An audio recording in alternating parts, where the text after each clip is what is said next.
Can't believe I woke up late. Well, no, I believe it, but I'm mad. Come on. Light. Please? Really?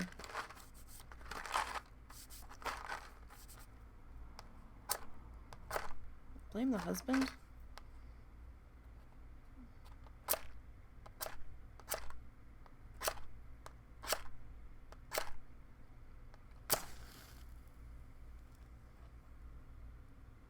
I'm always afraid I'm gonna break them. I much prefer the Strike Anywhere matches, but I don't have any of those, so sorry. I'm still in the process of getting set up. I didn't want you guys to think I forgot about you. I woke up like an hour ago. I was like, oh, I need to get up. We got an art stream. I fell back asleep. Sorry. We're here now. Okay. Have to find our colors for today. Kind of buried in my bucket here. Purple. No, this isn't a purple Peafowl. That's not the right shade of blue. Gray. We need gray, but not yet. Yellow. Pink. Brown.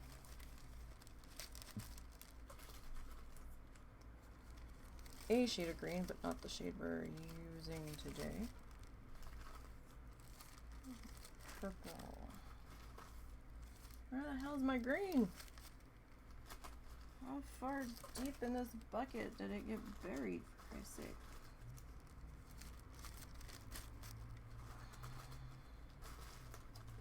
Green, where are you? There's one of the greens. I don't know if that's the right green.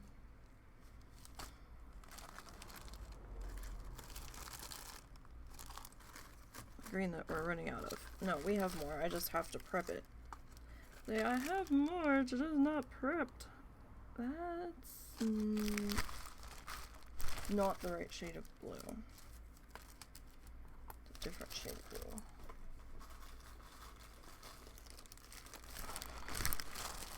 blue. See? It's just a little bit darker. I have some orange already out. We actually have some, including with some cat hair. Oh, good. We have some orange in that tin. We'll stick you back there for now. We've got our glue. Did that go out? That went out. Some of these incense sticks.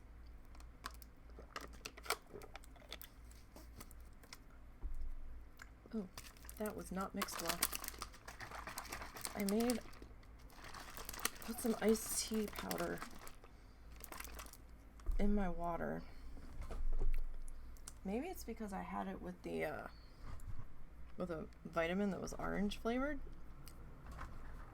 Oh, that's kind of a gross taste. Oh, I let the husband use this matchbox, and I had a method. I was like, okay, I'm gonna. Ooh, let's not light the matchbox on fire. It's like, let's use one end of the scratchy panel, and then we'll use the other end of the scratchy panel, and then we'll use the other side of the scratchy panel in the same manner to make it last longer.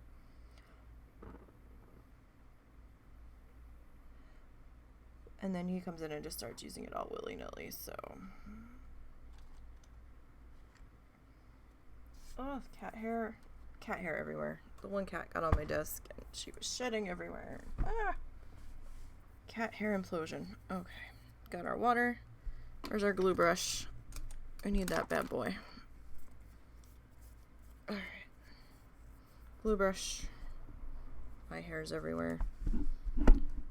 When you're a sheddy person along with your cats, it's everywhere. I feel like I wanted to grab something else to the side.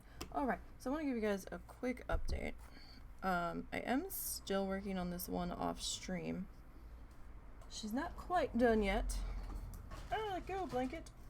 But still have a little bit more of touching up to go. but this is the float one I've been working on. This is another tissue paper project. I just have to touch up the black areas where some of the sand stuck to it. I'm a little nervous if I really want to do that. There's a couple areas where I probably need to, but at the same time I'm like, maybe I should just let it be, because black paint, you're not coming back from that. That's gonna be a bitch to get in there and fuss with. So I might just finally sign the front somewhere and seal this guy, because this guy's been a few months being worked on in the background, back and forth. I was originally recording this one for a speed paint, but half of the footage got fuzzy on me accidentally and I didn't realize it. Hey Dave. Is that something about fuzzy? No, the footage on this one that I was recording. Yeah. And I had to discard that, so I was kind of pissed, and now I have to go back through my hard drive and get rid of that, since we're not putting that up as a speed paint on YouTube. But that's fine. So yeah, I think we might just sign it and seal it, and maybe put this one up on the Etsy shop. I don't know. The Arteza paints that I was using were pretty watered down in the background, so it took me like 7-8 coats of different colors to try to morph this background into something that wasn't too dark but not too bright, and I think we're just gonna go with this. It's kind of like a neutral dirt tone that kind of works. Kind of. It wasn't the background I was originally trying to go for, but some things in my brain are like, yeah, that's awesome, and then when I go to execute, I'm like, oh, that doesn't look anything like I wanted it to. So we've got our Peafowl here. Peafowl. We're working on the outer feathers. Excuse the random fuzz that the camera might see that I'm not. Animals have a way of making fuzz drift everywhere. So how is Dave today? My hair's everywhere. Ugh. Alright, let's start. Got glue on my tweezers. This is why I don't want to use my good tweezers for this, but it's better to use them than have them sitting there collecting dust, right? My fingers aren't wanting to grab the small things out of here, so we will use these thingies. Whew, I'll tell you, I cannot wait till this dog feels better, because I am exhausted. Trying to keep an eye on him, trying to keep the other dog from getting in the dog bed and sitting on him and jumping on him. And then we accidentally over-medicated him yesterday. Oh my god, that was terrible. The husband and I are so tired. And the medication he's on, he has to get every 8 hours. And we somehow got confused with one of the times that we were supposed to give it to him and thought it was PM instead of AM. And so he got his next dose 4 hours too soon. And we were like freaking out once I realized it. I was like, oh my god. And we quick called the vet, and they're like, no, it should be fine. They're like, don't worry about it. Like, only worry if he stops eating or drinking, and then if he does that, then bring him in the next morning. He seemed okay, and he was still eating and drinking. He was just high as a kite because of the medication that he was on. I was like, oh my god. So we have proper alarms set now. It was just a muscle relaxer and a pain pill, but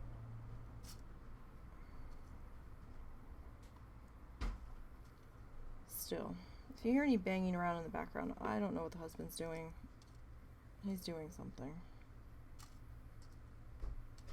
He was outside doing some yard work and he just came in. Because we have to get the front of the house presentable because there's a parade next week. I don't know why I'm pulling all of this out, so I'm just going to tilt the canvas up to get the back edge and forget and throw it everywhere like I always do, so. Oh my goodness. Alright. Plus, between the dog being sick, I was trying to watch the hurricane coverage. Because, you know, we're not in Louisiana, but we are in Arkansas, and I just wanted to make sure we weren't going to end up with too much of this. So I was curious as to whether or not we were going to get any of the wind and the rain, because my dad's on oxygen. He does have a portable that has a battery on it, but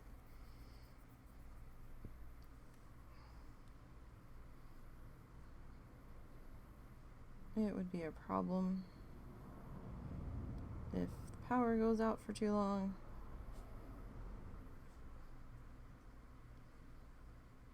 But we look like we're gonna be okay. Looks like the wind field might stay below Little Rock, and we're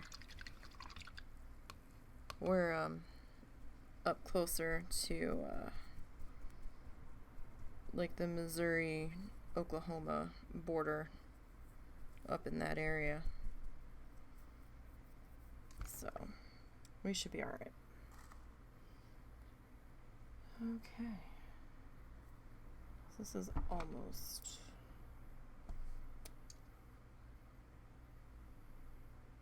I cut it.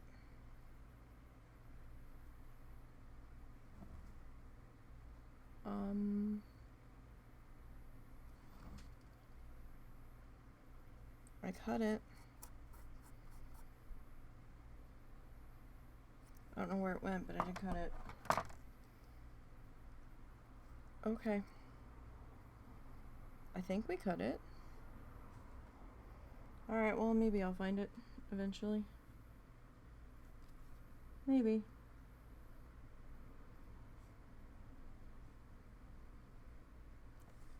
I mean, if we don't, we don't, obviously, but alright.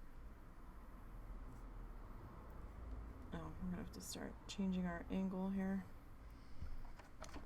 Keep forgetting that. Oh, don't you go walking away, paintbrush.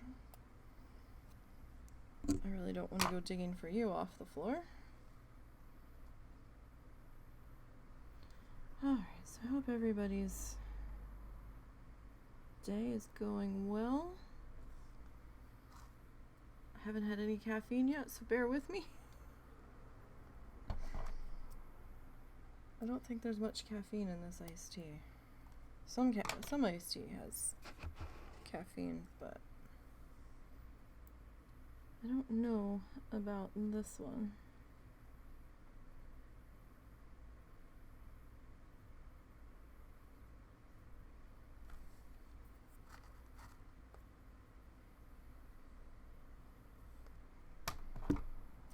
Alright, so we're probably going to be working on this one for a few more weeks, at least. At least.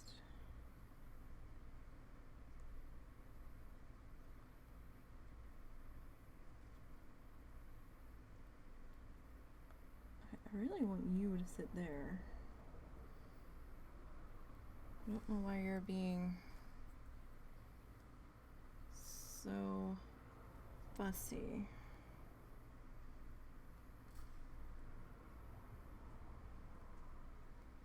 It's just like, no, I don't want to.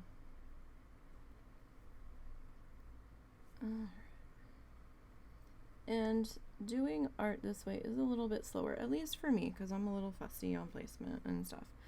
But it does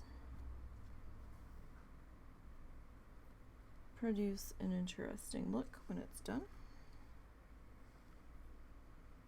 So if the end results are worth it, then I'm okay with things taking a little bit longer.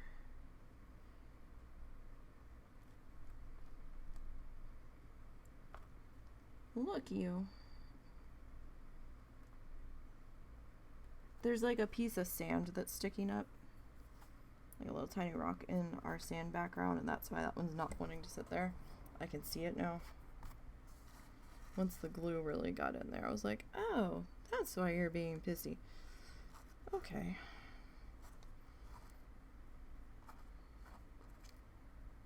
I actually thought more of the background was going to end up being exposed, which is why we put the sand there. Lesson learned that we didn't end up doing that. So things change. Things have a way of evolving, as they do with art projects. Yes, it is a peacock. Yes. Let me see here. Give me 1 second, and we'll turn it the proper way. I'm still zoomed in though, so I had to clean off the glue bottle.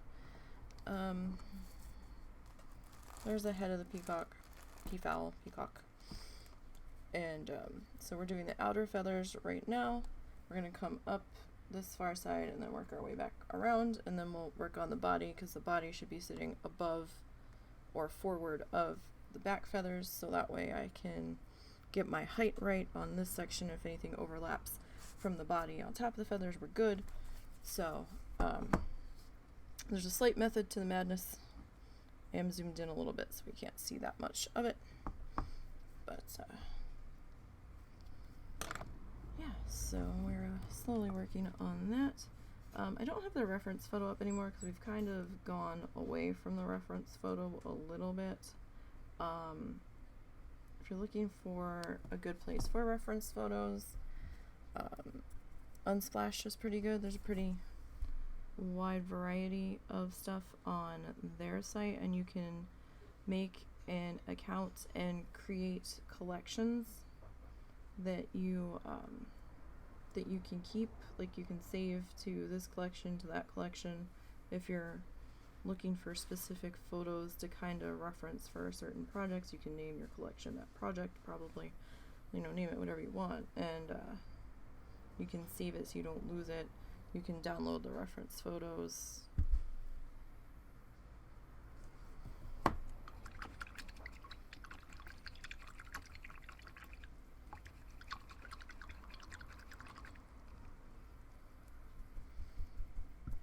Alright, just rinsing out the glue of the brush. Getting my hair off the blotting towel. I am a sheddy creature. Okay. So let's see, this guy's short enough we don't really have to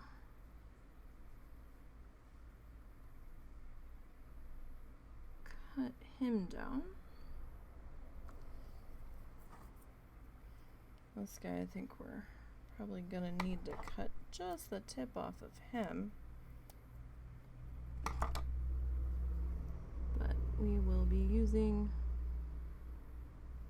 that tip in a minute. Actually, we probably didn't need to.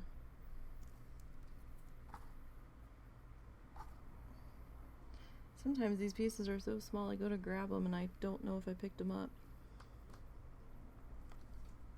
Alright, this guy's I can't grab you, come here. Get this guy in there. And you're gonna get glue on your hands doing this. That's all there is to it. It's gonna be messy. You're gonna have glue happen. That's just the way of it. I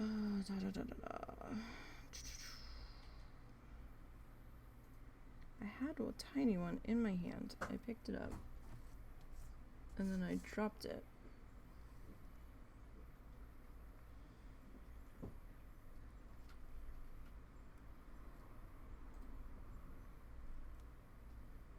I feel like I need... Stop sticking to my finger. I need one of you guys to sit on the edge here, because that's an edge I can't really see.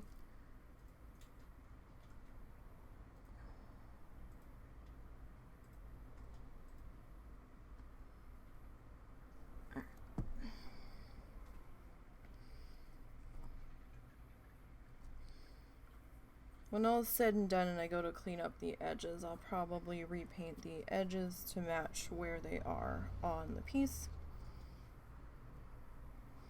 But that's a matter for a much different day.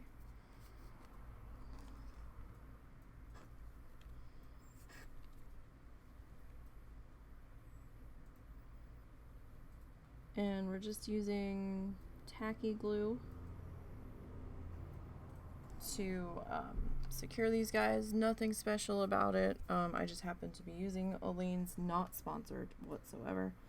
But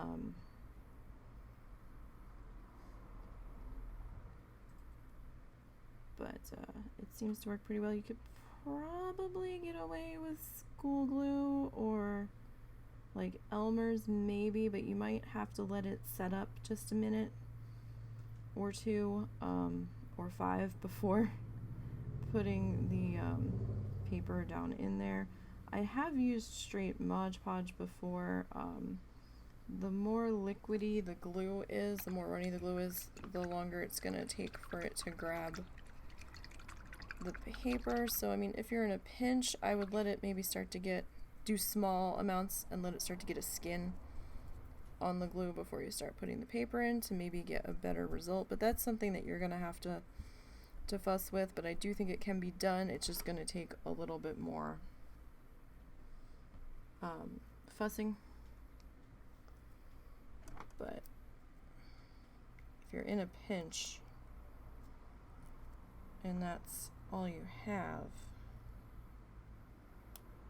you know, but I think it would be better to go with the Tacky Glue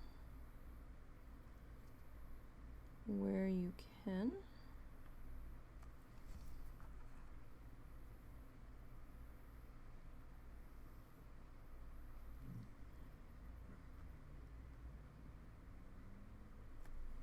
I'm just gonna try to smush that in the gap there, because we're not gonna get it in the gap properly, because that gap is so tiny, but it would be noticeable without anything in there. So, and this is just regular tissue paper. There it is. I saw it bounce. I know where it is, and I still couldn't find it again. My goodness. Amazing how well these guys in this shade blend into the background. If I lose sight of it for even a split second. So I would do music if I wasn't afraid of DMCA, and I don't want the VOD muted either, because I put the archives of them up on YouTube. So we don't have music playing. I used to do Pretzel, and then Pretzel, something different happened. I think they upgraded their players and stuff, and then the one VOD I was using it, I had a hell of a time getting it to accredit to the chat, because I was on the free version. And then I'd used it before with no problem, and then suddenly out of nowhere it started acting funny, and then I got the VOD muted, and I'm like, but it's supposed to be safe to use, and I got mad, and I'm like, you know what, screw it. So it ain't worth it. Not worth the aggravation, and I've got enough shit to deal with. So here we do listener's choice, where you can fire up whatever friggin' music you want to listen to, and then everybody's happy, and you can listen to it in the background and just pretend that it's coming from my stream, and then everybody's happy. Nobody's bitching about, I don't like this song. So, you know, I can tell you what I'm personally listening to.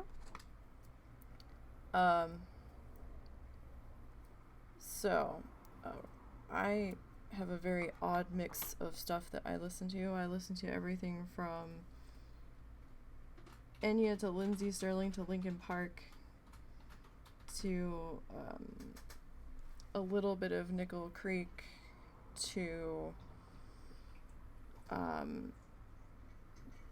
two cellos. It's quite a mix of stuff. So right now I'm listening to Pink. and her song Sober. Right. Okay. Yeah, no, I just dumped tissue paper all over my desk. Oh, okay. Could be worse. Yeah, no, and I was about to get mad. I'm like, you know what? It's still contained on the desk. It didn't go on the floor. That's fine. It just... Watching all the little pieces of paper just scatter, I was like, no! That's okay. It's alright. Worser things have happened. It's alright. Oh, I'm such a klutz. At least I didn't spill my drink, so my drink's over in another section of my desk for a reason and has a lid on it.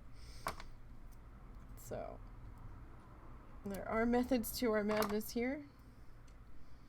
Not everybody may understand them, but you know what? They don't need to understand them. So very nice on the amount that you've raised for your charity. I did see that real quick in the chat. I was just running late and didn't have a chance to comment on it.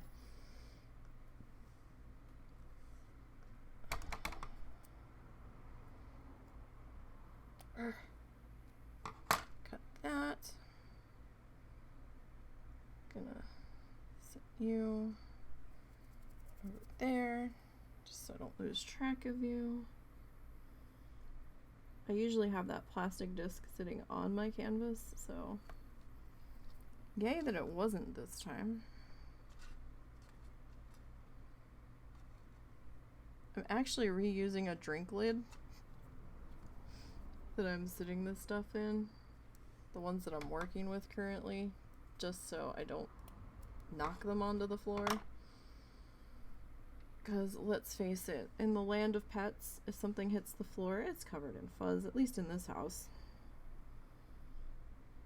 We don't have a Roomba or anything, and in fact, if we did, the animals would probably attack it and kill it. Or I'd have to listen to them whining their heads off for the 2 hours that the Roomba would be running. And the Roomba can't really...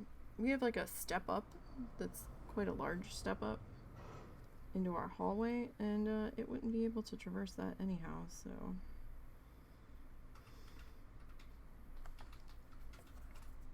I've thought about getting one for my parents, but in this house it would probably stop working and stop yelling, or start yelling that it needed assistance, because it would probably be full of pet hair in about 30 seconds anyway.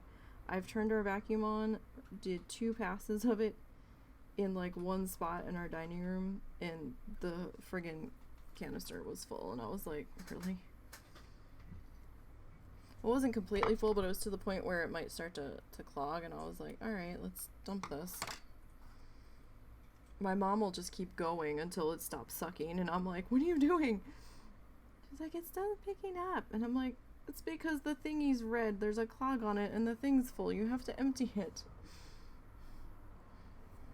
I'm like, Mom, this is the shit that you would yell at me for. And then you're doing it willy-nilly.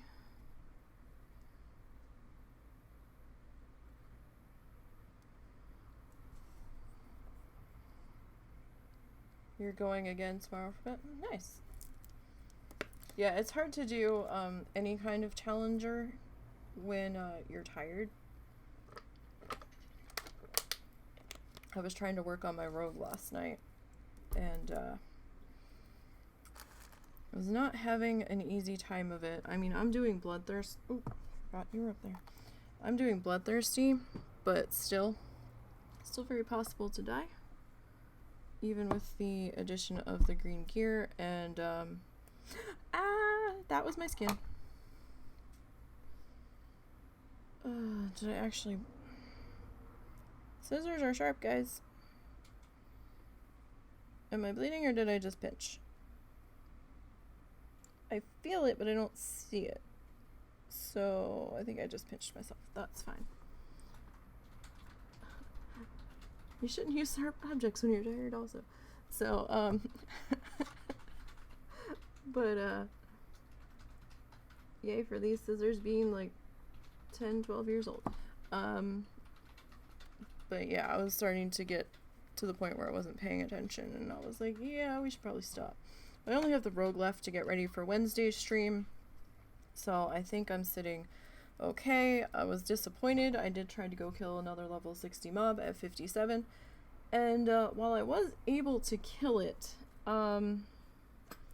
it did take a little bit longer than I wanted it to, and I did have to hit Crimson Vial, and I was still down about half at the end of it. And the green mobs I was getting through faster, even though they weren't giving as much experience. I was kind of like, well, what do I do? And the mobs that were over in the 60 area, some of them have gore, and I really didn't want to deal with this level 60 gore mobs when the non-gore mob had dropped me to half. So I was like, yeah, well, I guess we're gonna do another round of the green mobs and see what kind of goodies they drop for me before we have to go after the level 60s. Because supposedly the moths don't hit as hard. I tried to do the moths earlier, got my ass handed to me pretty hard a level ago on them. And I was like, oh no, we can't do that yet. But there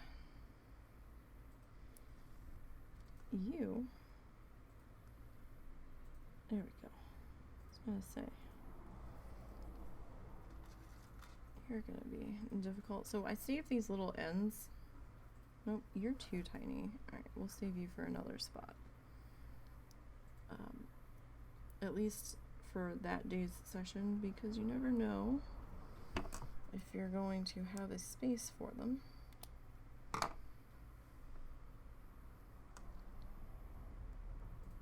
And we don't want to waste them. That would be a travesty. So bloodthirsty, you're killing to max level, basically. Very minimal questing allowed. If you're on a race or a class that's locked into your starting area, you are allowed to quest out of it. So like demon hunters can quest out of their area, DKs can quest out of their area, Pandarian, Worgen, goblins, it's black, who else, there's someone else, Pandaren, maybe it's just Pandaren, Worgen, and goblins. They can quest out of their area because they're locked in. They can't leave. And then once you get out of the quest, the starting area, then you're back to grinding. If you are not locked into your area, like a human or a Draenei or a night elf or like an orc or something, you have to kill from level 1 to max. There's a couple of areas and a couple of quests that you're allowed to do to like pick up your Darlaran Hearthstone and Legion,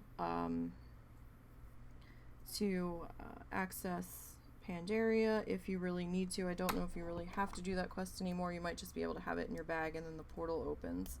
Some changes have happened since some of those allowed quests came in. But you do have to quest through them all in order to access Shadowlands, so we had to allow all of those quests.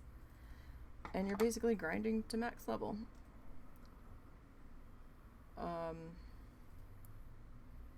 I've gotten a Discipline Priest, a Destruction Warlock, a Retribution Paladin, and a Beastmaster Hunter. It's a bit of a time sink. 3 of those, the Paladin, the Paladin, the Warlock, and the priest had all previously hit 120. So they were starting from 50. Everybody else has been in various other stages of leveling. The only new character, like level 1 character that I'm running recently was the mage that's currently 52.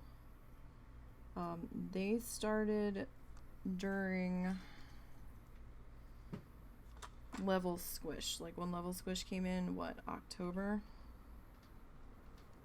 November, somewhere around in there is when I started them, because they were actually my test character, so I could try to figure out how I wanted to handle leveling now and where I wanted to go to grind, because so many things were different.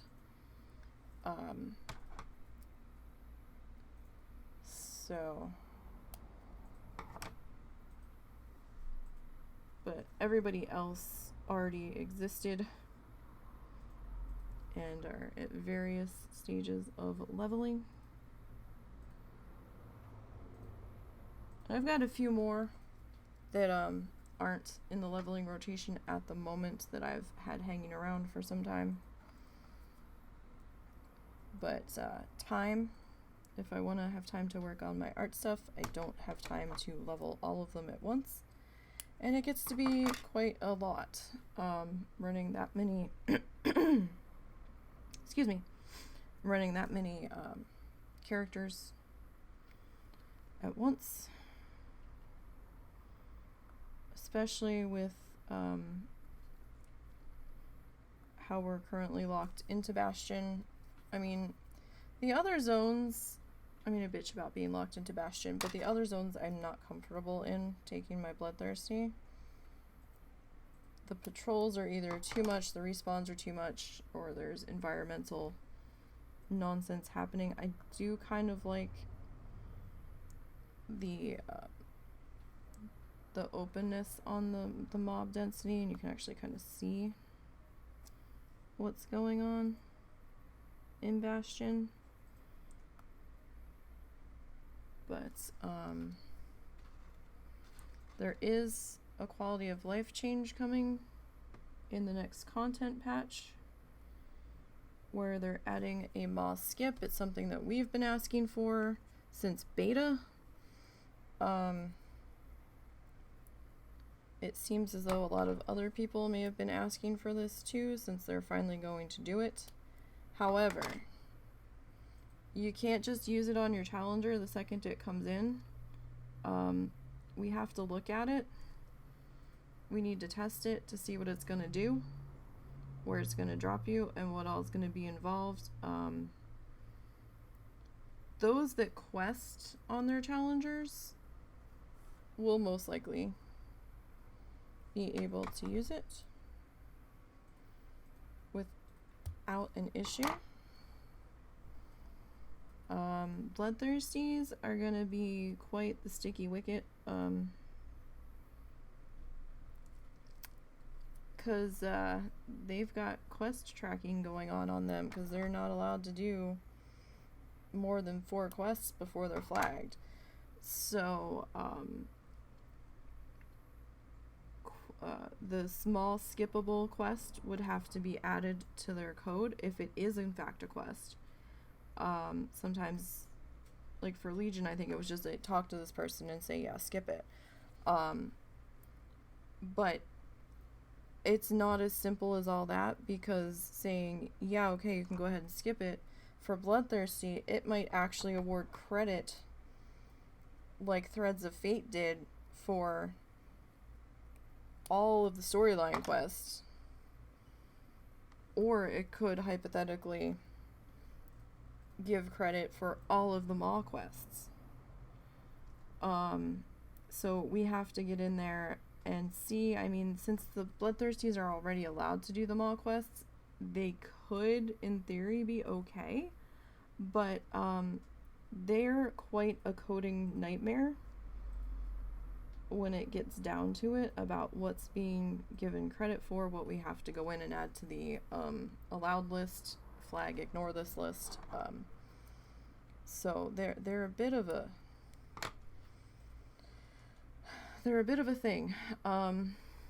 They're complex on the website side of it. So they might not be able to utilize the skip, but pacifists may be able to, and we're really super excited about that because right now pacifists are locked into archaeology after a certain point because they can't access Shadowlands. Because after a certain point, fishing, cooking dailies, Dark Moon Fair, and archaeology are the only things that are giving XP right now. But we've noticed that ore nodes and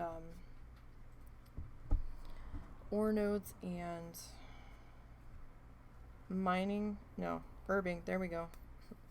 Ore and mining are the same thing. We've noticed that mining and herb nodes aren't spawning hostiles.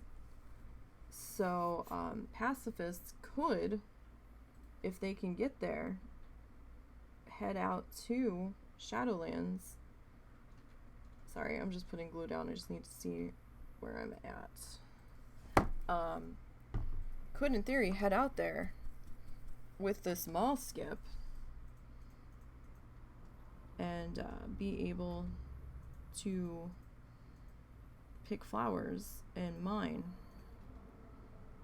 So it would give them another leveling option, because I've gotten a pacifist to 120, and that last bit of just archaeology on her was pretty brutal. And I really don't want to do that again, so I've been sitting on my now 50 pacifists that had hit 120, and I've got another pacifist that I was leveling.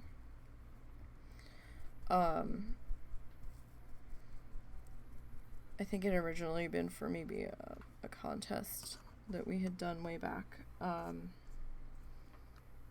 But I just haven't had the will to go through that much archaeology again.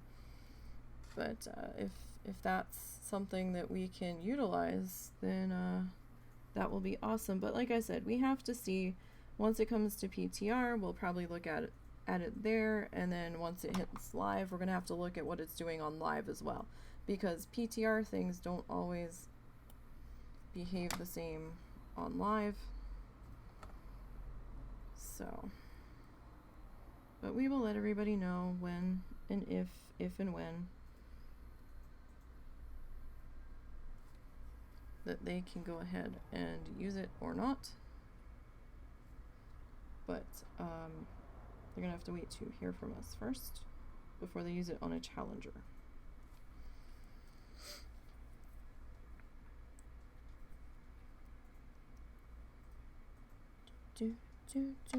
Now listening to Matchbox 20. I don't know what song this is though. Oh, Angry.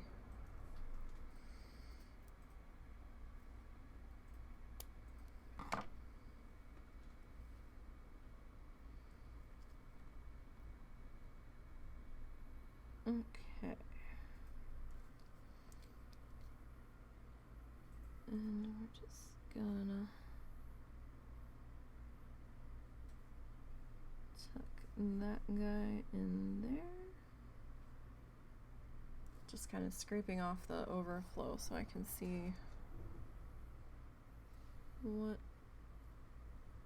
is happening. Oh, that's right. I wanted to check something real quick.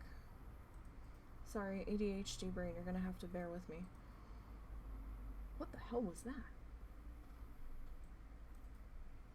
I remembered seeing a notification on Facebook that our weather people were tracking thunderstorms, and I'm like, I was gonna look at that before I got started. Completely got sidetracked.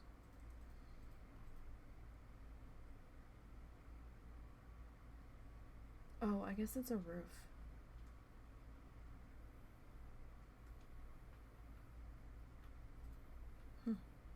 Interesting. Okay. Sorry. I went to check the weather and saw a headline and I was like, oh, what's this about? This is why it takes me so long to do anything. If I was a squirrel, I would probably starve because I would never have any food put away. or I would not remember where I put it all.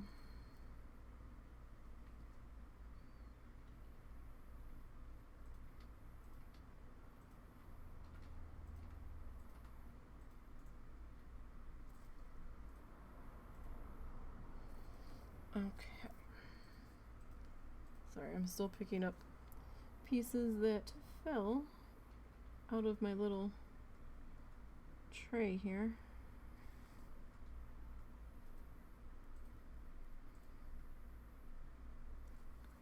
So my arm keeps reaching across and over. So no, let go. I've got just a little bit of glue on my fingertip that's drying. So everything just wants to stick to me now.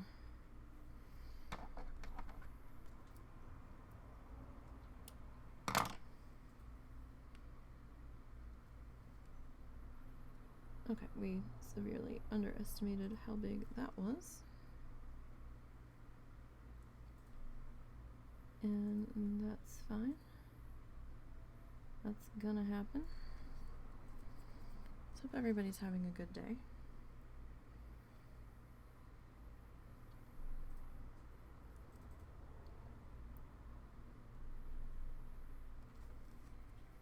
Weekend's almost over, sadly. It is over for some people, depending on where you live.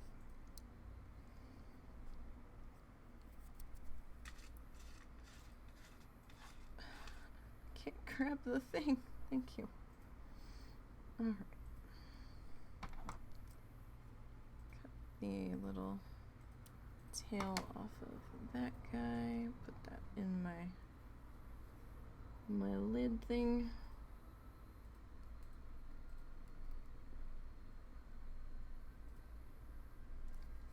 Alright, actually we need one of these little tail guys to come and hang out up here. So I hold on to these guys. You never know where you need them to fill a gap. And when I said a drink lid, like a takeout restaurant drink lid, it's like, well, you know what? It wasn't really dirty, so we're just gonna reuse it. That's black. I keep trying to grab that.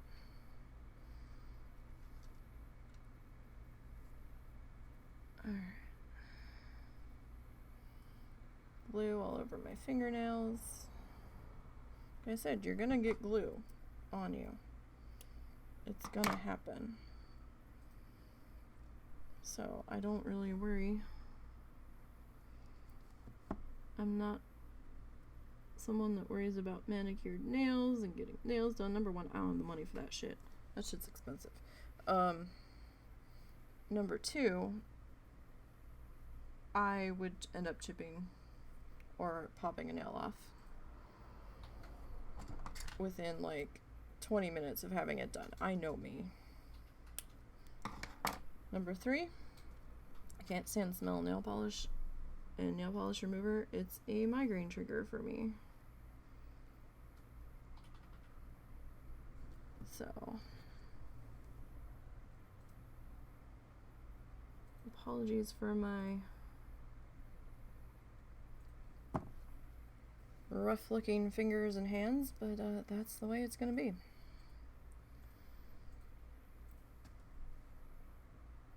At least over here.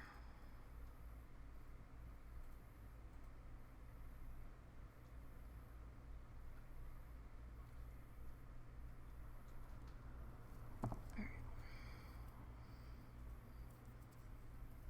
What am I?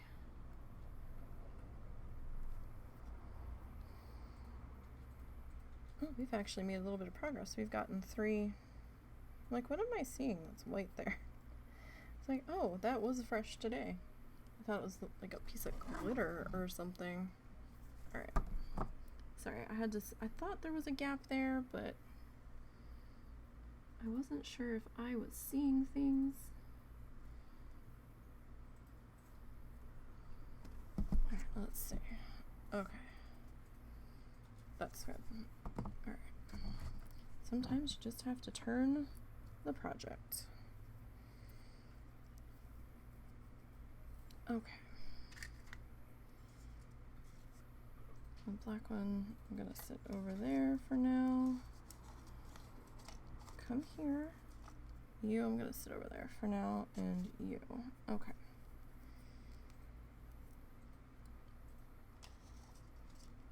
Nope, nope, nope. Come here. Okay.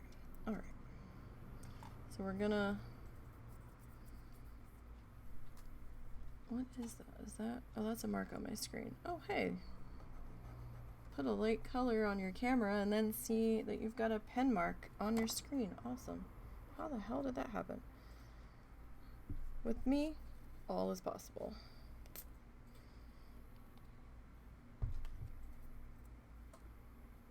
Alright. So let's get this next section in.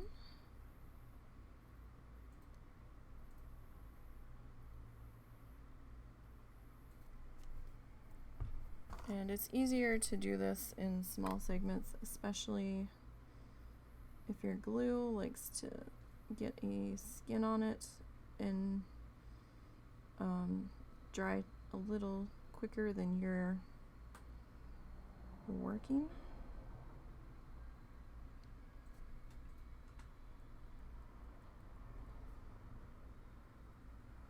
Plus with this sand base underneath, it's actually absorbing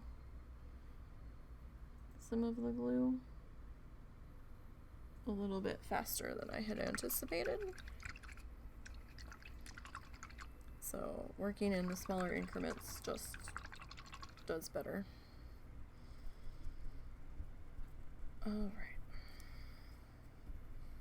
Now I promised we were going to go a little bit longer today, since I had to skip out early last week.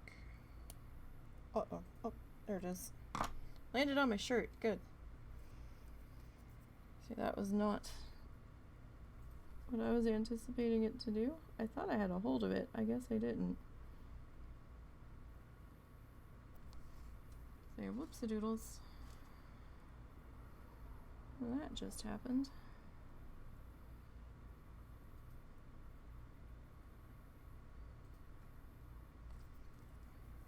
Alright, if you see white marks on the backs of my hands, I apologize. I tend to wipe my stylus off on the back of my hand because it's like, it's just tacky glue. I can just scrape it off in a minute. I feel like I just dropped a piece. I did. Except it dropped into a camouflage spot. I couldn't find it. Alright, I'm just going back and grabbing some of our little guys here that we've been chopping off from our other friends up to this point.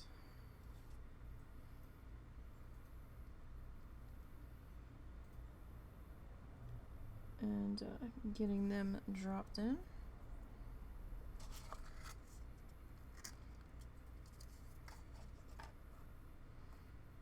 Because, you know, we save them for a reason. No point in letting the art supplies go to waste.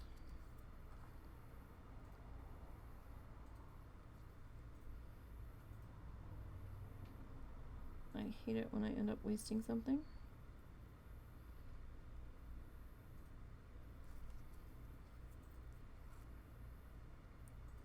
I think a lot of us do. Oh, that didn't actually get placed. Where'd it go? It vanished. Oh, there he is. He was a little guy. He got stuck to my finger. And then I picked my hand up. And I'm like, wait, he's not there. Oh boy.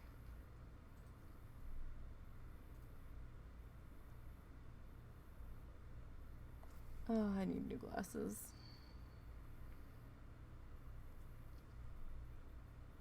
And a brain with a faster reaction time. Oh, goodness.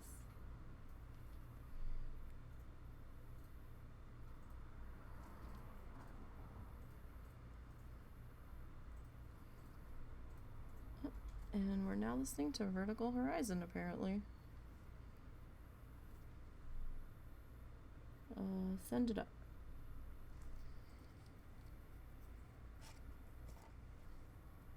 I think we need a little bit more help in that section there.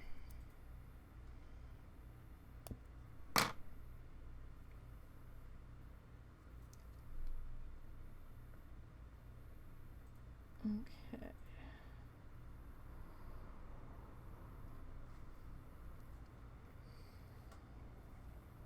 So let's if it looks like the piece is at a slight distortion on the corners, apologies, it's the way I'm zoomed in on this camera.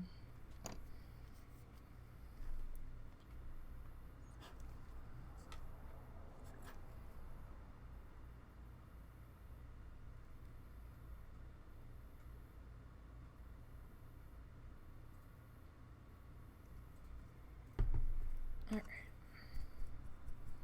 Make sure our brush is as dry as it can be.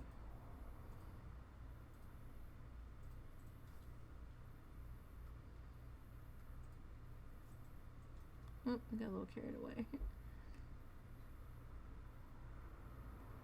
Just a little bit.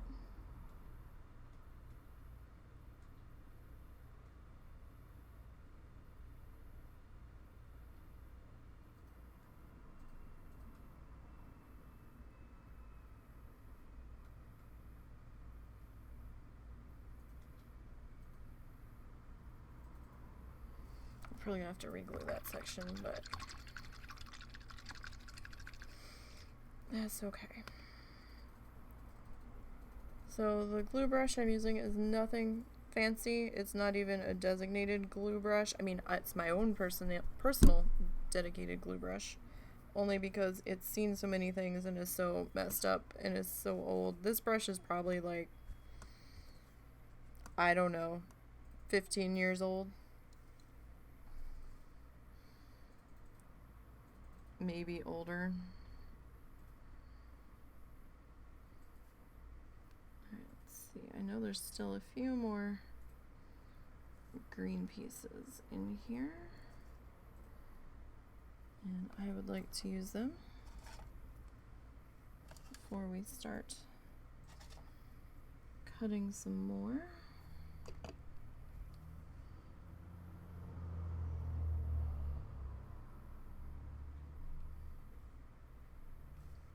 Alright.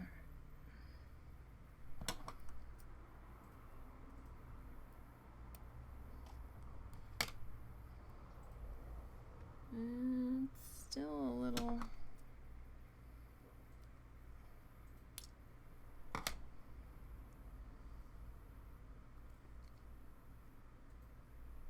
Oh, still a little along there, but now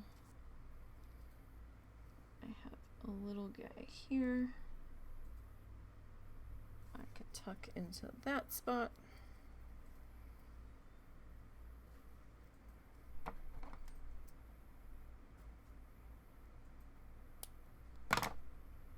All right.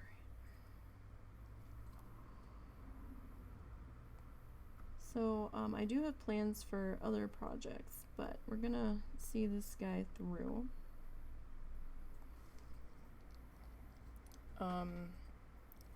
We might get back to doing some Bob Ross stuff once the weather cools off a little bit. Right now it's too hot because I can't have the windows open in here, and the oil paint does produce some scent to it, and I am scent sensitive. and I can tolerate it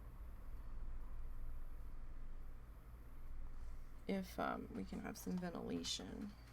But oh, by the way, on the rankings for Iron Man, is it counting just this expansion? Also, you have way more patience than me. As nice as it is, art takes so long. Yeah, the rankings are overall across everything. Certain characters you'll see expansion icons next to them. That's the expansion that that character was created in. However, we lagged behind because there was some website issues with the site got moved in the middle of the pandemic, and and in between expansions, and so between BFA and Shadowlands, we were in the process of rebuilding the website, redesigning the website, moving the website, and then the website had to get moved a second time because the place it got moved to was not able to accommodate a lot of our traffic and the things that we needed done, as it turned out in the end. So getting the new icons put in for Shadowlands kind of fell to the wayside. We attempted to put them in. However, for some reason they're not showing correctly. So some of the characters that were created when Shadowlands come in have a BFA stamp next to them still. Some of the characters have a blank, like, image missing icon next to them. Those are also Shadowlands characters. Our code team has had real life take shits on them, basically, and they have not had time for us because it's all volunteer. Everybody that helps the WoW Challenges team out, it's 100% volunteer. And they're paying jobs, and life took precedence, and so we're kind of waiting for some of them to have the time to get to our laundry list of things that need to be dealt with. I don't think that many people have been playing Allied Race right now, to be perfectly honest. We also had to sideline tracking on teams, green, working, and tin, because there were some issues, and with the new API, they're not easy fixes. So those are going to take some time for a coder to actually sit down and get elbow deep in there and figure out what the fuck is going on, and what's changed and whatnot. But yeah, no, there's I haven't heard that many people playing on Allied Race at the moment. A lot of our people really liked Green Man and Working Man when they were introduced, and they're kind of like Bloodthirsty. They're a little more complicated when it comes to tracking, and with the new changes and stuff, and the code team not having time,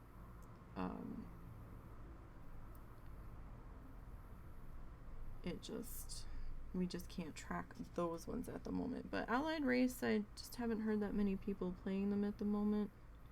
Same with DKs. Allied Race are kept on a separate list, DKs are kept on a separate list, and Demon Hunters are kept on a separate list because they don't start at level 1. And if you're playing like Bloodthirsty or Green Man, say, the Allied Race start at an advantage of having full set of bags and green gear on. So it wasn't like you're a naked level 1 with nothing.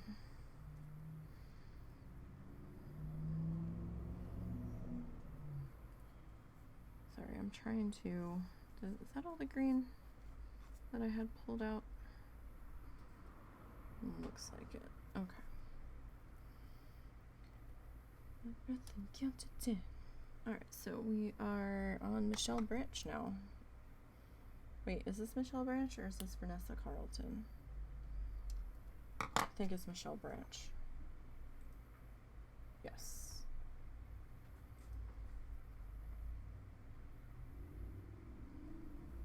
You specifically went to the Allied Race. Yeah, yeah. So,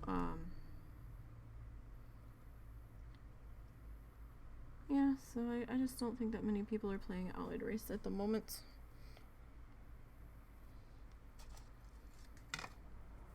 Alright, let's see. How are we doing? Oh, run away.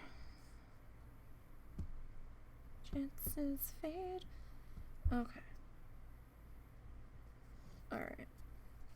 Next section. Just had to check on the edge there. It's the blind edge for me. I couldn't see it well. Alright. So we're moving along here.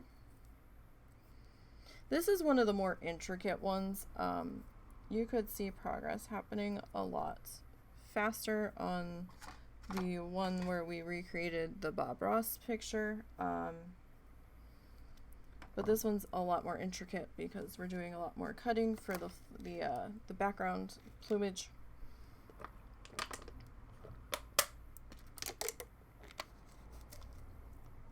So,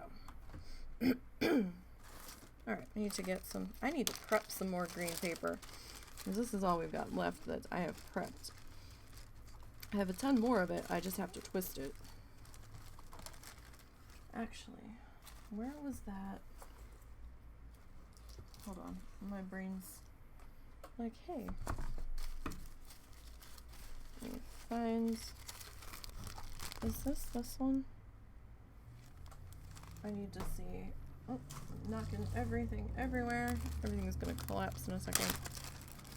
Let me see something. It's very hot in our room. Okay, good. Some of these shades. Okay, so I bought multi-packs of tissue paper. Hang on, I gotta put the fan on. Be right back.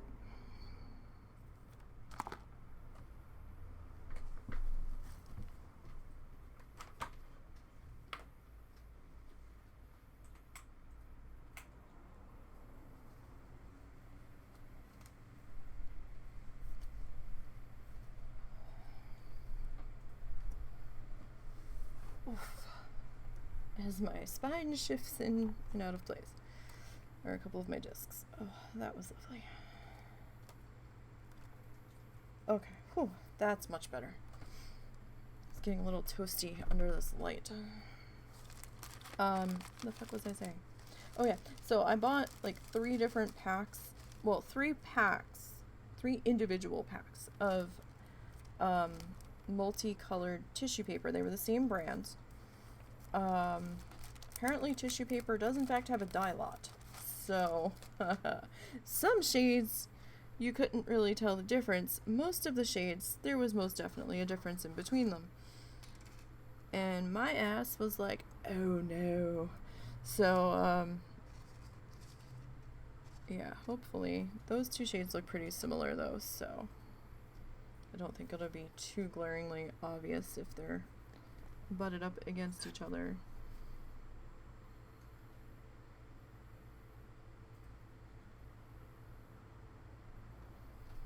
But the tissue paper ones do take a little bit of time. I mean, we could do a Bob Ross mini one. I'm a lot slower. I'm not as fast as Bob. Plus, when I was painting along with his tutorials, he's doing like a 18 by 24 or something like that stretch canvas. He's doing a big guy, right? Well, I started doing mini versions of his tutorials, so I was scaling them down to like 4 by 4, 4 inches by 4 inches, approximately. And trying to find a brush that's going to work for that is a little bit of a challenge. Plus, you know, we're talking and bullshitting while we're going about it, so I don't complete it in a half an hour, but we do complete one of those in about 4 hours, maybe 3, depending on what it is that we're painting. That was brilliant. Good job. I'm like, here, I'm gonna cut these, and then my fingers let go of all but one of them.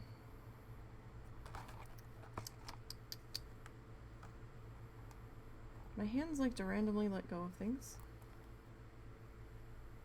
That was quite the challenge, working retail and running a register. And picking up things that were fragile, like candles, or the jar candles to be specific, or, you know,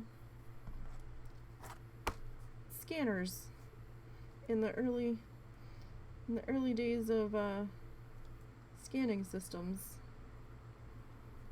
as retail companies were moving away from hand entering everything. I think I broke 3 different hand scanners because they were an awkward shape. They were about the width of a jar candle, you know, width diameter of a jar candle. And my one hand, if I'm not fully committed and like in my head being like, hold the thing, hold the thing, hold the thing, you're still holding the thing, like my hand will just let go, be like, oh, I thought we were done. It is so frustrating. Yeah, I think I broke like 3 of them in the middle of a busy day. Not all in one day, but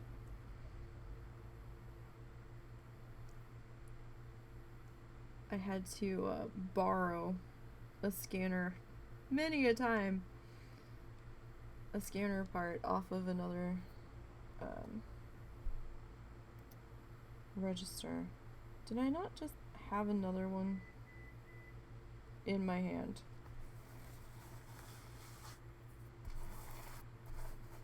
Did I use it, or did I set it in the tray?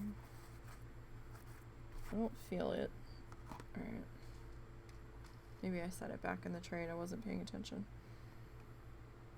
Anything is possible.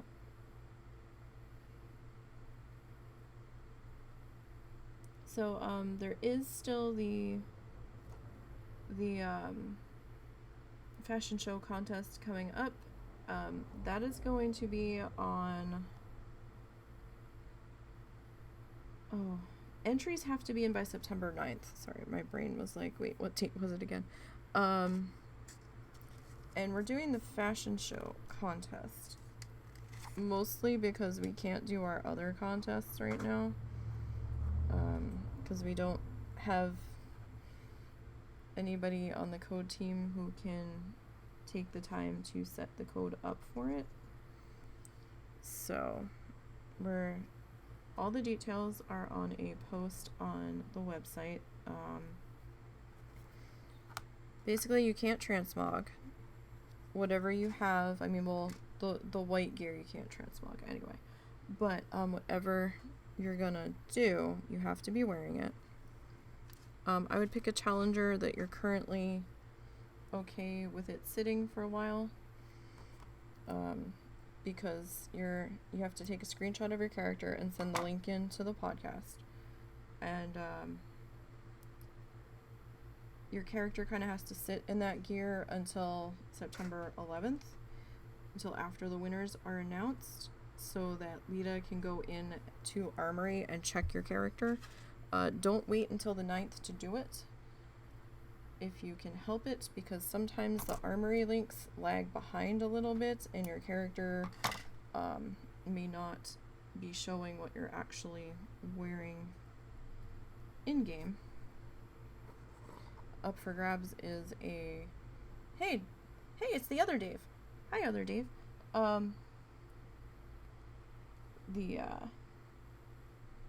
for grabs is a pet from the Blizzard store, and there's 3 different categories. I think there's up and coming, fashion something,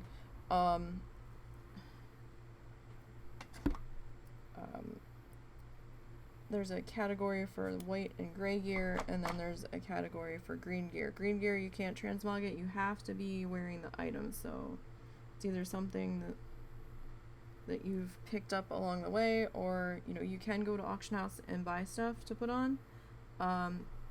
You have to use the money that your character has. You can't send yourself extra, and like, it can't have any enchants or anything on it. So if you are shopping off of auction house, do remember to check that nothing has an enchant on it before you put it on, because you don't want to flag your character accidentally. How's other Dave?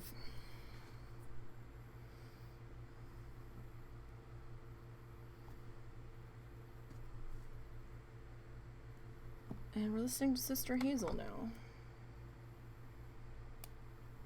And I think it's Shame on Me is the song.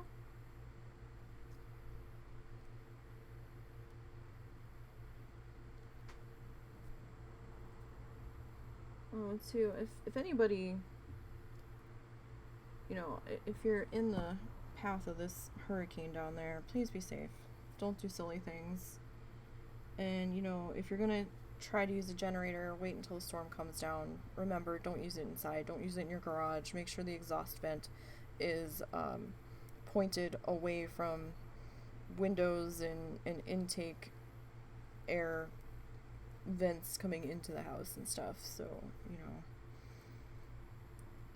while people may survive the storm initially, a lot of deaths can happen with improper generator use. So please be careful.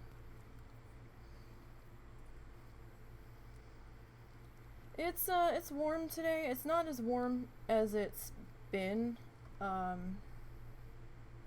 me see.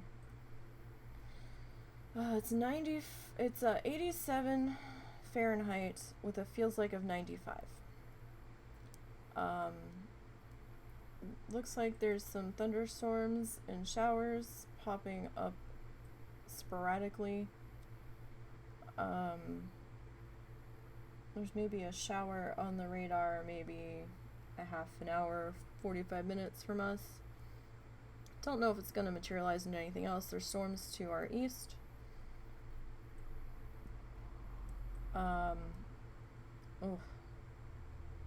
Wow, the eye on that hurricane. Holy shit. You don't see that many hurricanes with a clear eye like that, especially once it's on land. Just damn. I really thought it was going to hit a category 5 this morning. When it hit 150 miles an hour, it might as well have been a category 5, because you're talking semantics of 7 miles an hour. Like, is there really that much of a difference at that point?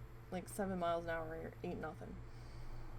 Ugh, just everybody down there on the Gulf Coast, even into the Panhandle of Florida, you know, just be weather aware, because you might still get some spin-up tornadoes from the outer bands of this, even if you're not dealing with the nasty business that's in the middle.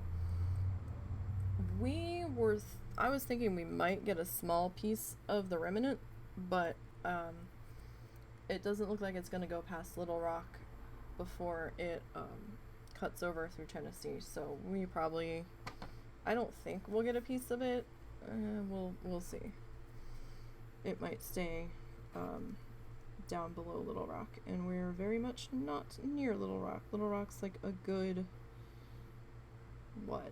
3 hours from us by car, but it's a convoluted way. We have to get there by car. You have a friend down there that didn't evac power out but still in touch with their cell service? Well, that's good. I mean, I heard some people were still staying on Grand Isle, and I was like, oh god. I was like, why? As soon as they were saying Cat 4, I told Russell, I said, we'd be gone. You don't play chicken with the hurricane. They're so unpredictable. Every storm is different. And what is with, let's talk about this for a minute. What is with August 29th tropical systems in Louisiana. Like, what the hell? This is like the third storm that's hit on August 29th. And it is at the anniversary of Katrina hitting. So I think that's why a lot of people were like, no, I'm noping the fuck out. I had to sleep, unfortunately, so I didn't get to see much of what was going on before I did fall asleep. I did see that it had hit 150 miles an hour, and I was just like, oh boy.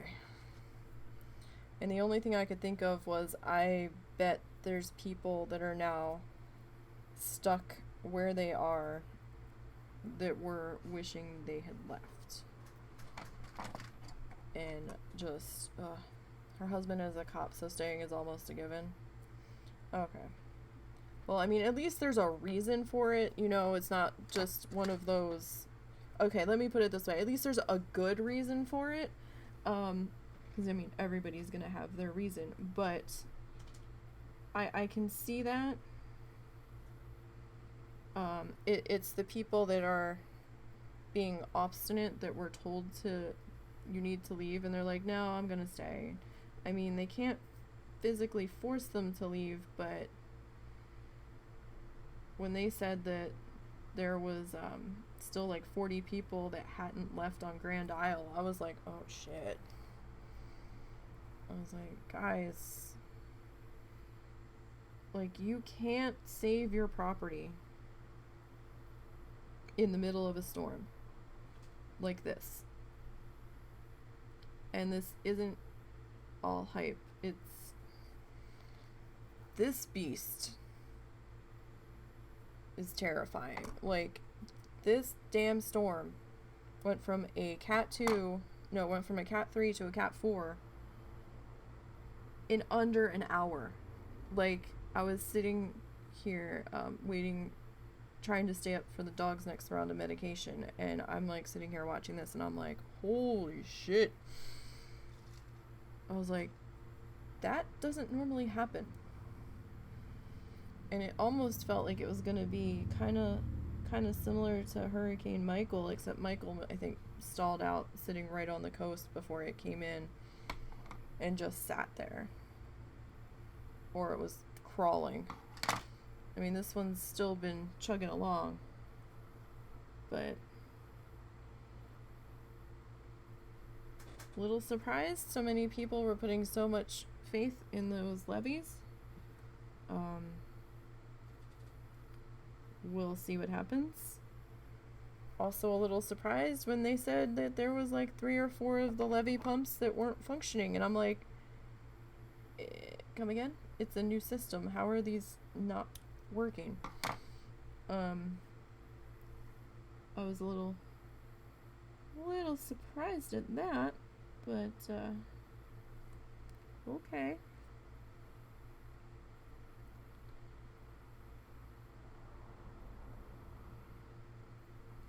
Maybe we should have done these and then did these guys on top, but they're kind of inset in there, so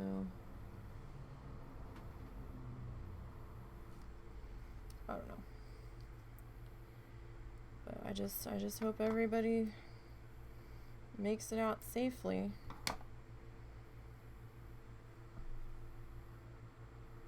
I did see one news story, because one of the local stations down there was broadcasting live on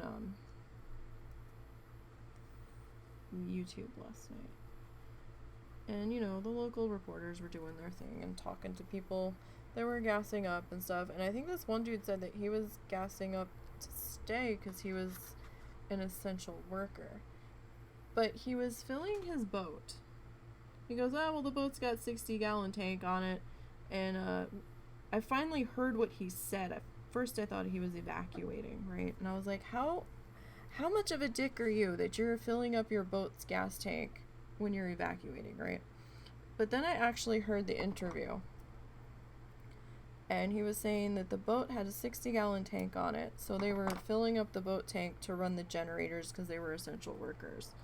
And I didn't hear what his essential work was. And I'm like, so what? You're gonna siphon it out of the boat tank if you can even get to the boat. And I'm just like, what? And I was just kind of, number one, I was kind of pissed at, I mean,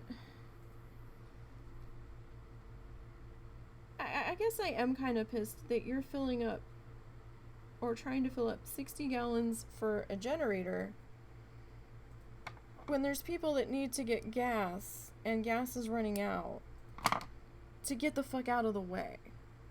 So I was kind of like, really? I don't know. It left me with a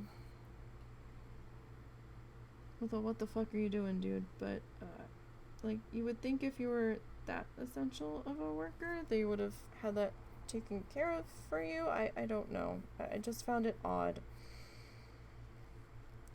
And I didn't hear where he said he worked for and where he was considered a essential worker. I missed that part. But, like, I don't know if this was a self-deemed essential worker or if this was, like, an actual legit business that said, oh no, you're staying. But I was just like, really? Because, like, I felt like if it was a city thing or something, they would have had plans in place. So, your new character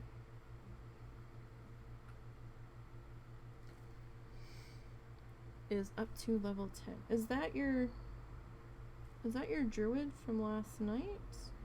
Or is this a different one altogether?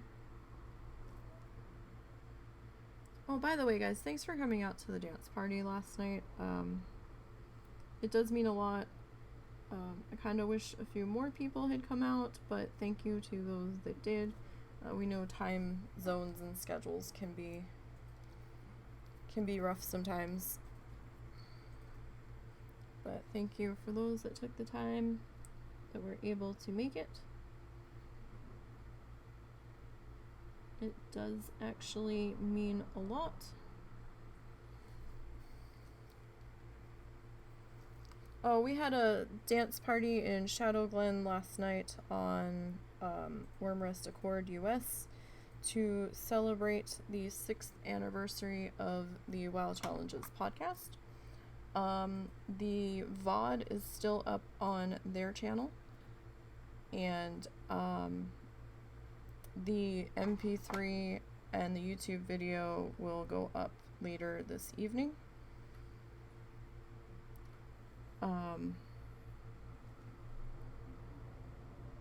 I was on the show, and so was Fair. I didn't have a whole lot to say last night, though, because I don't normally druid that much, and since 6th anniversary is traditionally gifts of wood, I think Lita was saying,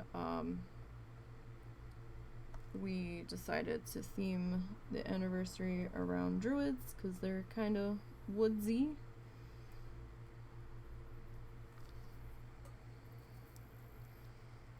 So we asked people to make level 1 characters and come out and hang out at the Moonwell in Shadow Glen.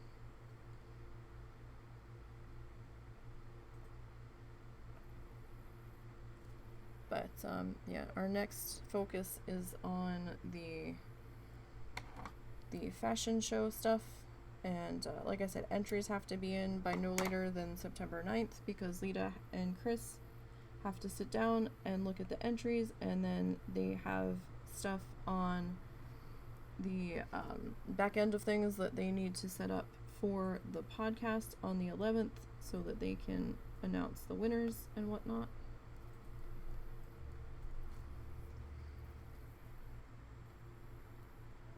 Can't wait so we can get back to a painting project. I've got a few ideas rattling around in my brain. Alright. Plus I got some stencils, I got some wood things. Maybe we'll do a little bit of wood burning if my hand can hold still long enough for it. We'll see.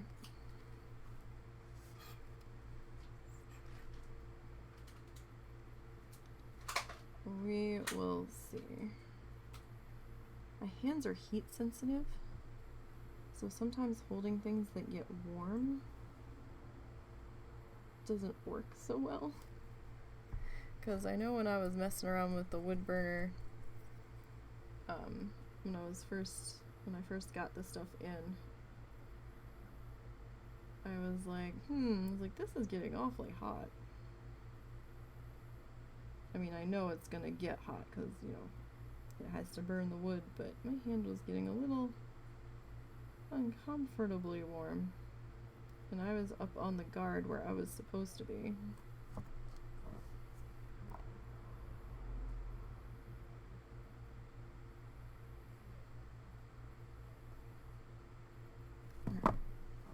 So I'm dropping stuff. You know, we'll see.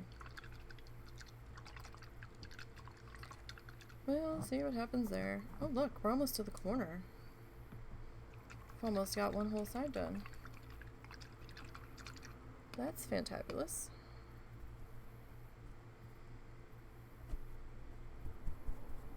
But yeah, the copy of the show should be going up on YouTube around 8 p.m. Central, so 9 p.m. Eastern tonight. If I did everything right. I have such a laundry list of stuff to do, because I help with the posting of things, so I think I did everything right.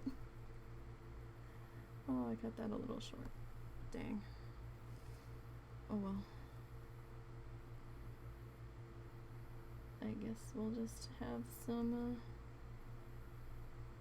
no, we'll go back and fix the gaps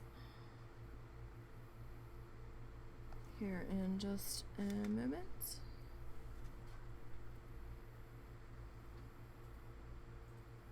So yeah, this method of art is a little bit slower. I do like how it looks in the end though. It has almost an embroidery feel to it. I mean, I could just do embroidery, but I suck at needle crafting, so hats off to those who are good at it. I'm not so much. I'm a very tense person, so I always pull my threads way too tight or way too loose, and it's a thing, so.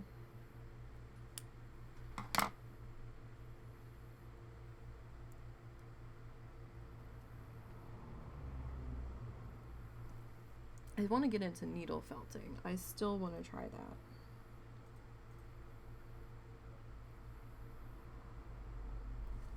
But, and not like your traditional make like the dolls or the toys out of it. I want to do the painting with the needle felting.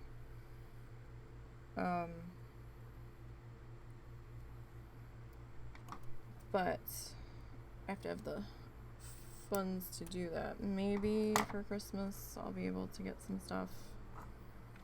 We'll see. It is on my list of things that I want to try.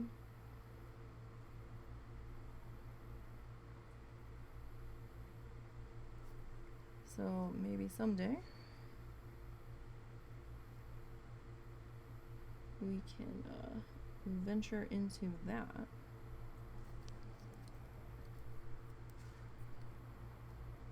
Okay, that's a little small.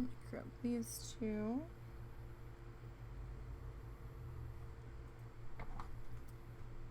And those two.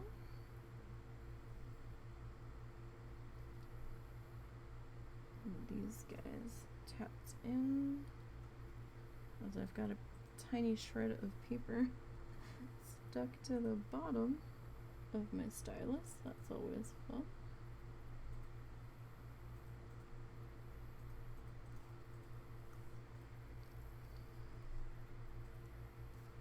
Alright. This guy is super thin and super tiny.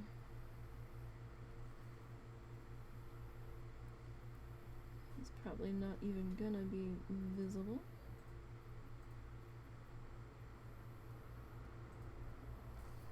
Alright, let's grab some more green. Hey, we've got that one filled in very nicely. Where did we start today? We start here? Or did we start here? I feel like we started here. I'll have to go back and check. But we have... Oh, nope, that's the wrong bag. That's the stuff that's not twisted yet. What I'm going to be doing in my downtime this week, if I have any. I rarely have downtime. I'll have to make it a point to work on that. Let me sit you guys in the tray.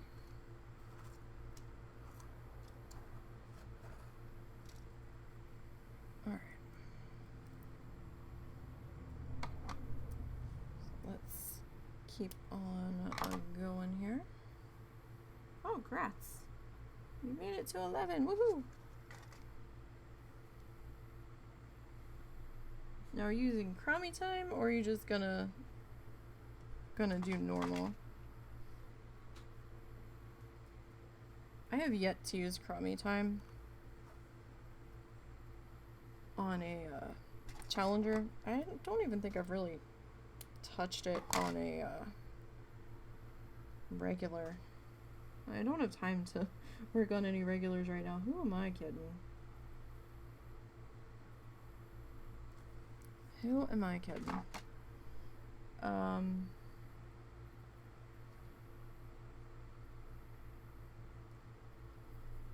Crummy time, Warlords of...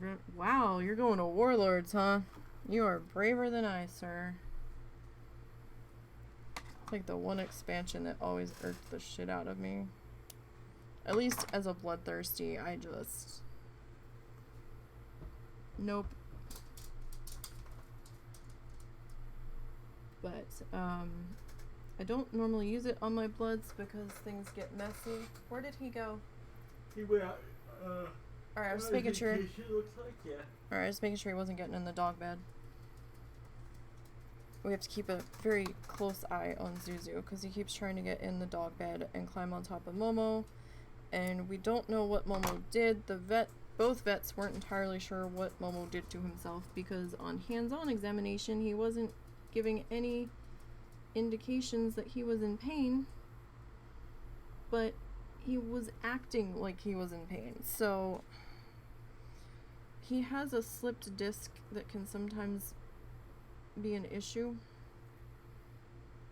and we think maybe he slipped it because he fell jumping onto the bed the other night, like a week or two ago now, and he would sporadically just yelp in pain out of nowhere, and so we don't know what the hell the deal is. The second vet that we went to, it turns out we originally went to for his slipped disc, they decided to give us an anti-inflammatory, a muscle relaxer, and a pain medication for him for 2 weeks, and we'll go from there. But Zuzu likes to climb in the dog bed on top of his brother and sit on him and sit on his back and stuff, so we're like, no.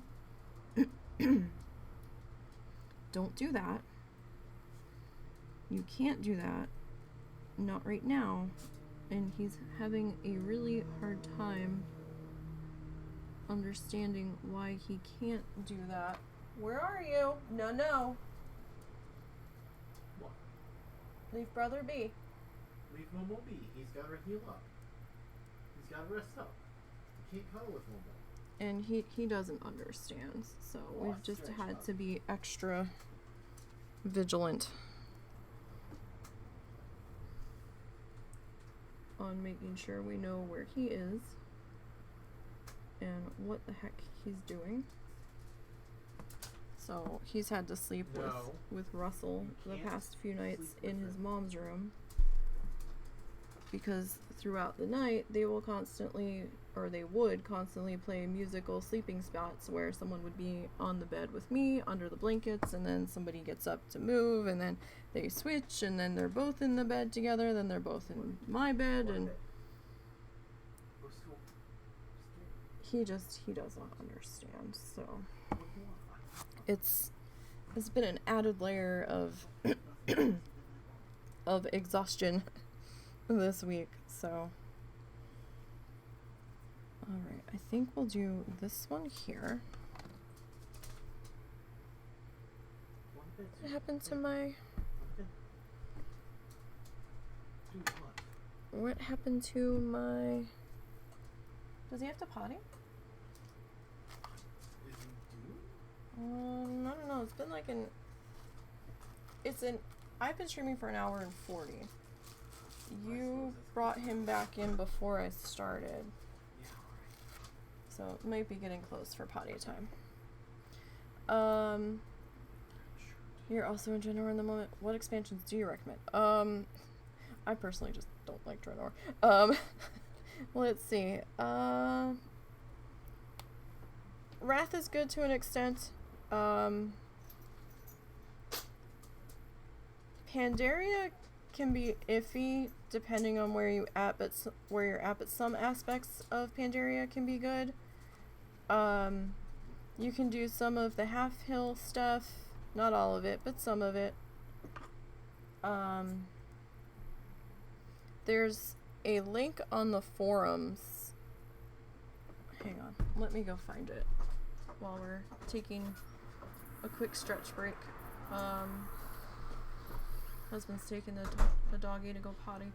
Let me see here. There is a link somewhere. Oh, I don't think I have the link.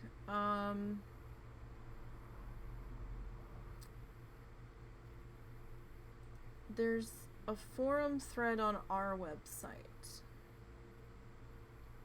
that talks about challenger safe quests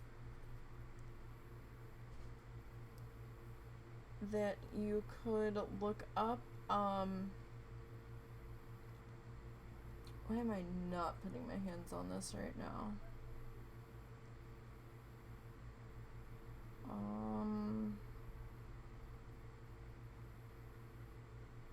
I think it was in one of the more recent shows.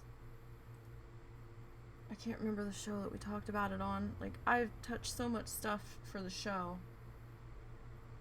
Iron Safe Quests. Here we go.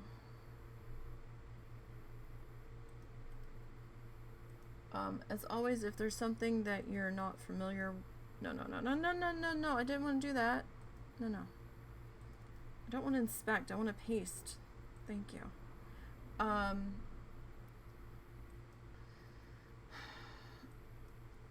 If you're not familiar with something, always test it.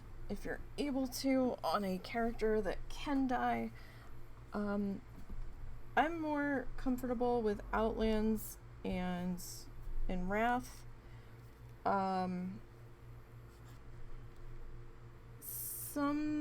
Like, when you get to a certain level, you're gonna have trouble killing stuff depending on the class that you go. So a lot of challengers, once they hit like late 30s to between sometime after late 30s, it can vary. Killing stuff gets really rough. Some people will opt to just hunt treasure chests between vanilla zones and BFA zones. You have to watch because some chests will be heavily guarded, but some of the chests in BFA will award XP. So that's how some of the challengers are getting around certain level ranges where they can't kill stuff. They also will utilize the object turn-ins the challengers that conquest. The object turn-ins for Dark Moon Fair. You know, those things that would drop from the dungeons with the Adventurer's Journal that you can turn in, that you can sell on Auction House. You can buy those if you have the funding on your challenger to do so, and turn those in. And holidays. A lot of challengers will utilize the holidays. I am actually sitting on my iron at the moment. I'm kind of waiting for Brewfest to come in, to be perfectly honest, because I don't know if I can stand another chest run. But like, it's hard to say because everybody's gonna have their own kind of preference.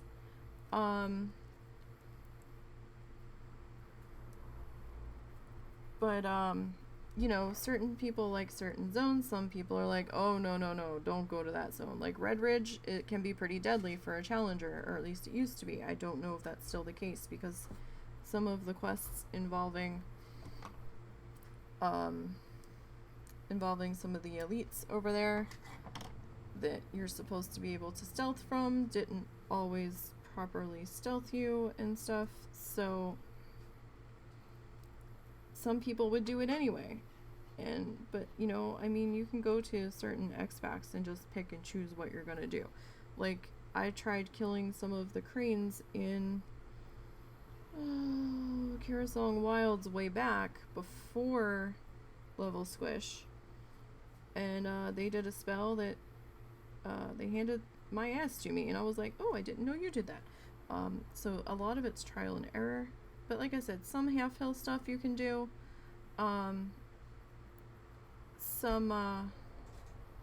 Like, you could probably do a bit of the, like the training the dragon dailies with the people over in Jade Forest, whose names escape me right now. I'm not that familiar with Kata. I tended not to go to those zones. Or I never went there when it was current on a challenger. I never had a challenger that was really able to go there. That was like forced to go there, so grats. I also was planning to do Mist after Frostfire. You think Thunder's pass the finale for that zone? Yeah, like there's a lot of stuff that's gonna be difficult.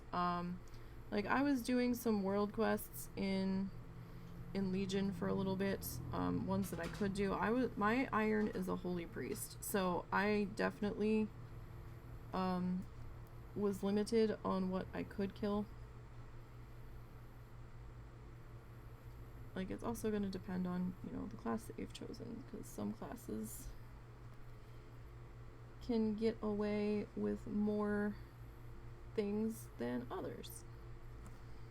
So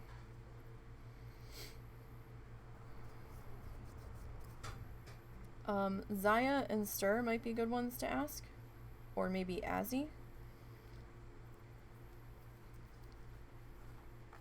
I'm sure if you ask in general, you're gonna have several options appear.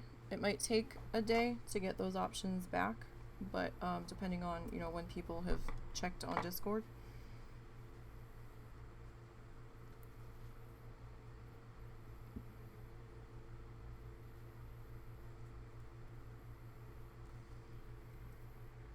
But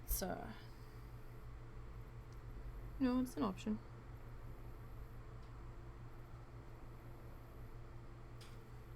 We do have Dark Moon Fair coming up the beginning week of September. Like Bloodthirsties can't. So Bloodthirsties can open chests, but they can't open chests. They can open chests in vanilla. They can open chests in WoD. Not WoD. No. Lich King. Wrath. Sorry, I got my W's mixed up. They can open chests in vanilla, Outlands, if there are any, Wrath, and Kata. Above Kata, they can no longer open treasure chests because they count as quests. Well, some of them will count as a quest, and we found that out the hard way. Because once you hit, what is it, Pandaria, some of the quests start, or some of the chests count as treasures, and they will count as you completing a quest when you open them, but it wasn't counting as a quest until log out and log back in. Bizarre and dumb, but that's how the in-game tracker was running, so we were like, okay. So while you may be able to open chests at first on a Bloodthirsty, you won't always be able to, and like Bloodthirsty can't go to Darkmoon Fair because everything's a quest, so they're very complicated. They have many layers to them, put it that way.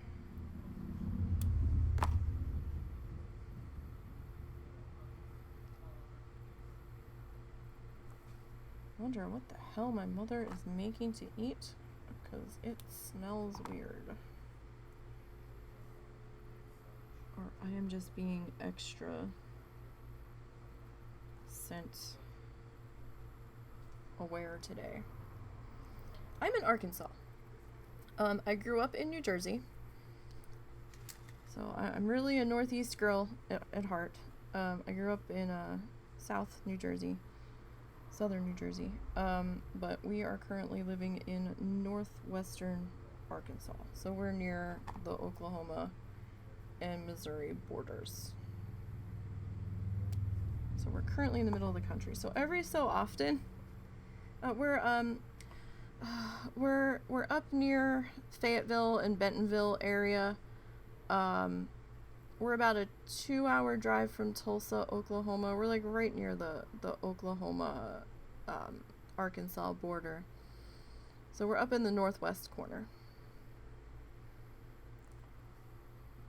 But every so often you might hear me slip into a bit of a southern accent. Apologies. Or southern phrases.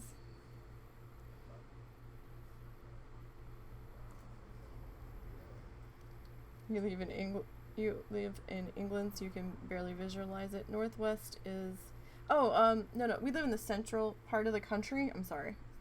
But we live in the northwestern part of the state. So we're kind of in the middle of the United States. Sorry, I misunderstood what you meant by central. No, we're kind of smack dab in the middle. Kinda. I think we're considered Midwest. Somehow. But,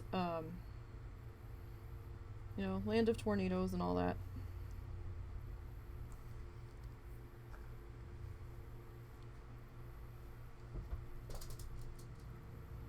We're not that far from where the University of Arkansas is located. Or one of their campuses, their main campus. They've got another campus in Fort Smith, like a satellite campus. We're kind of between Fort Smith and Fayetteville.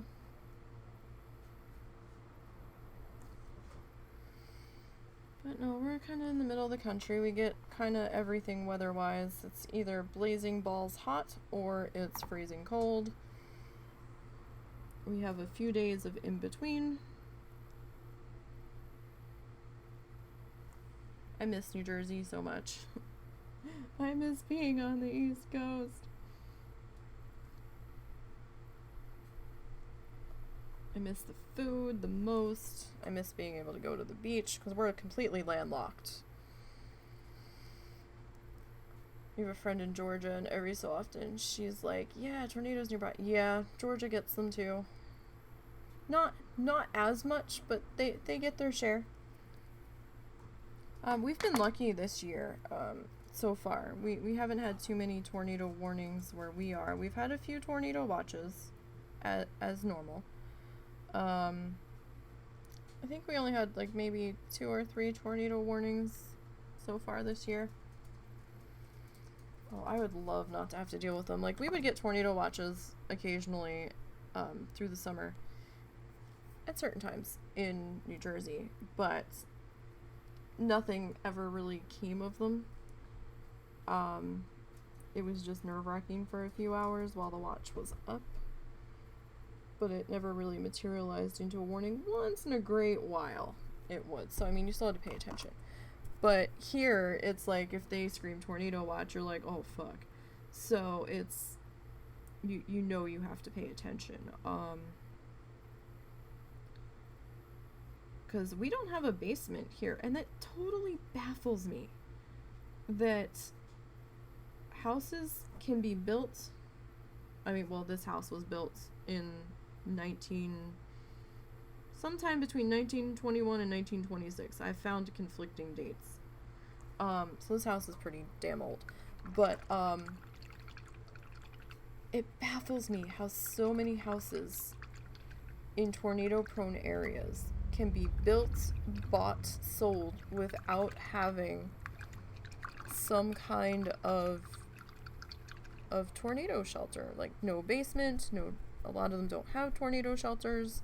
And I'm just like, wow.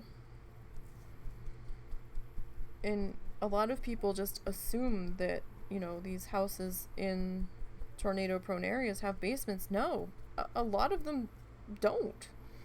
Something about the ground here where it's either too much solid rock to dig into, or it floods. And you'll have just like water seeping in through the basement sometimes. So they tend to not have basements here, which just blows my mind. I'm just like, what? We looked into getting a tornado shelter. They're very expensive, which is also baffling. I think for one that would hold 3 people, and the dogs for us to use, or something that would fit our needs. I think the husband said it was going to be like $5,000, and I was like, oh, that's a lot of money.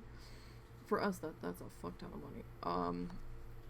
And while I would like to have one, I'd prefer it to be like accessible from inside the house instead of having to go outside. Because this was going to be something that would have to be like, we could put it in the carport and just move the car and access it that way. But I'd rather have something that I can access inside the house. His grandmother had one when she had her house built. She had one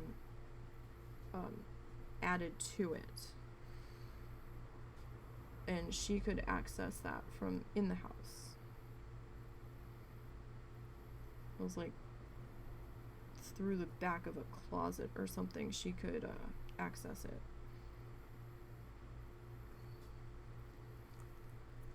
But this house really doesn't have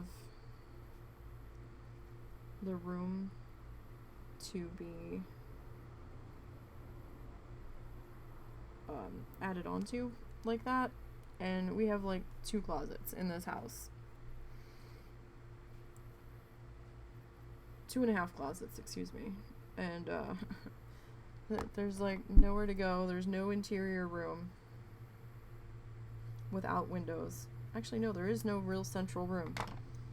It's kind of like a box, and like every room has some sort of outer wall to it. It's very strange. Because, they always tell you, go to the most central room of your house. And I'm like, we don't have that. People have this. We don't have this. This house is too old for that. But, yeah. It's always, nerve-wracking during storm season. I mean, sometimes we can have them outside of severe season, but we kind of have like two different severe seasons. We have our spring severe season, and then we have a fall into winter severe season. That one doesn't usually get much action, but sometimes it can. I do remember one art. Oh, congrats, Steve. I do remember one live stream I was doing on the weekends. We were in the middle of some kind of art project. I can't remember what the heck we were painting. It's been well over a year now. They were predicting thunderstorms, and I had checked in on the weather, and I was kind of surprised we weren't under a tornado warning, because other areas were. And I was like, okay, well, it looks like, you know, I'm not seeing anything. I kind of had an ear to the weather, and all of a sudden our power went out. And I was like, what? And, you know, it was in the middle of a thunderstorm, and we're like, okay, well, power will come back on in a few minutes. And we're waiting, and we're waiting, and I'm sitting here in the dark, staring at my project, and we weren't really sure what was going on, and the power wasn't coming back, and we're like, what is happening? Because we're on the main electricity line through the town, so if our power goes out, it's never usually out for long. And still wasn't coming back, and it was getting to be like a half an hour, and I'm like, oh, I guess, you know, we might not get back to finish this on stream. And we're kind of listening to the thunderstorms, and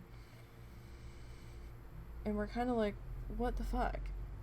And apparently our weather radio didn't have batteries in it, or that one didn't have a battery option or something, and so we didn't know what the fuck was going on. And come to find out, the power didn't come back on for like, was it out that entire night? No, it didn't come back for like 4 or 5 hours. So I was just sitting here painting with a friggin' battery powered lamp next to me because I had nothing else to do. When the power did come back on, and we were finally able to get access back to Facebook and stuff, one of the town's Facebook pages had photos posted on it showing a street about maybe 6 blocks down from where we were, not all that far, was just littered with trees everywhere, and people were like, yeah, a tornado spun up and took down all the trees and the power lines in the middle of the street. And we're like, oh shit, like, that's not good. So I think that's the closest that we've come to being involved in one here. What level can we get flying back? I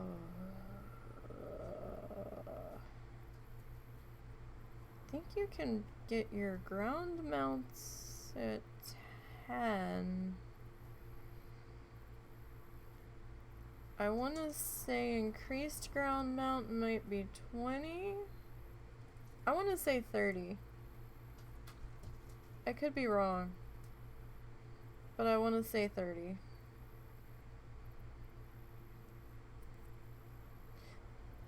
If you are in Stormwind or well, yeah, if you're in Stormwind, run up to the riding trainer, and I think she'll tell you what level you can get it, but I think it's 30.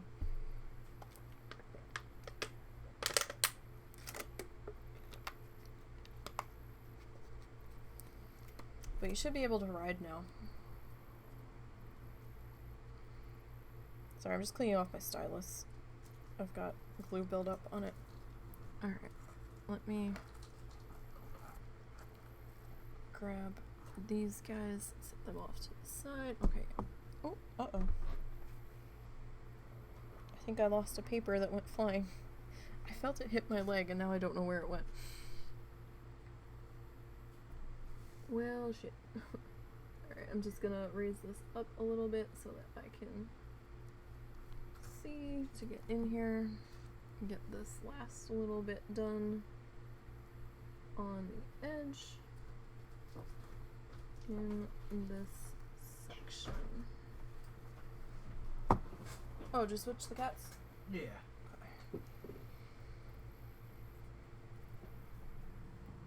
I was wondering if you're gonna do that. Okay. I had visited her earlier, so she wasn't as desperate. Oh, okay. I was wondering why I hadn't heard her being fussy.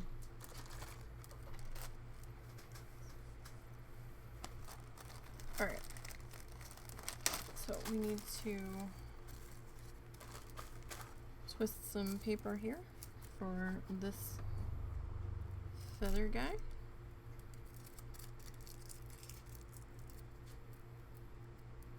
Just don't forget to train your writing like I do half the time, especially if I'm on a druid, because I'm like, oh, travel form, and I'm like, I'm good, and then I'm like, oh, I need a vendor. I'm out in the middle of nowhere, and go to open my vendor mount, and you don't know how to use that, and I'm like, what do you mean?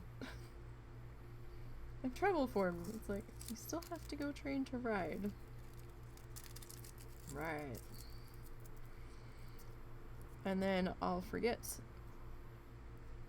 and not head back to the city, and then I'll go to do it again. Because, you know, my brain.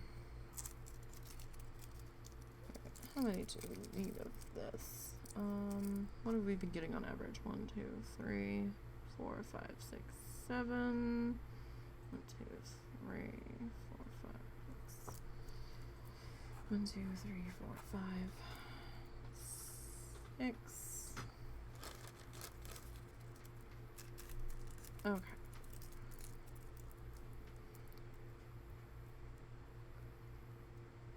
So let's get our glue down for this portion.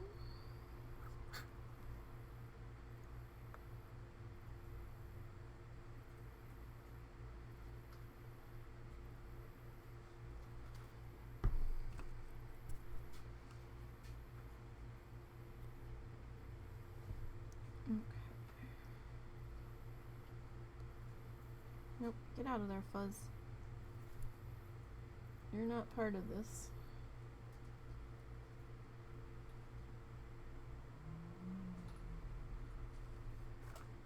Alright, so this might get a little extra messy. Sometimes doing the snail shells, or the flower buds, however you want to refer to them as, can be a little extra irritating. I have found that if you take just the teeniest drop of glue and run it down the sides, sometimes it holds a little bit better.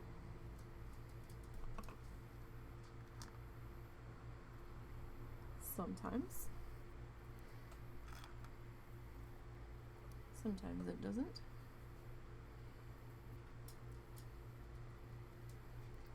Zuzu, no! Oh, that's Momo. Oh, that works. Did you go potty, Momo? Good boy, Mose. Good boy. He must have used his potty pad. Yep. I don't know for sure, though. I thought Zuzu was climbing in the dog bed on top of him. I'm like, no!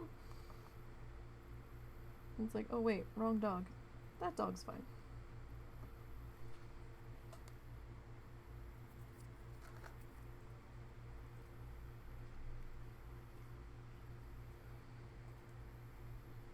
Alright. Keep going. Close call down to 3% health. Oh, jeez. Be careful, Dave.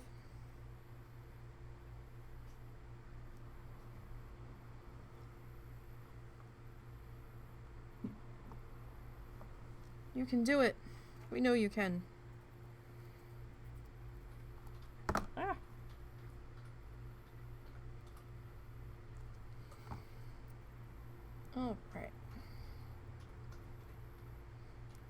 made a little bit of progress today.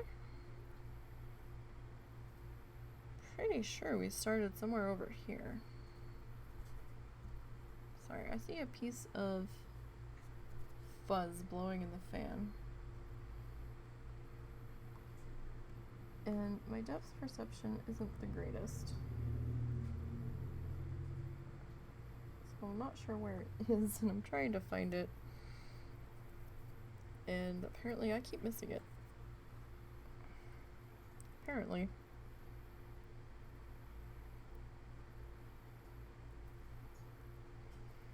So these circles are always a little bit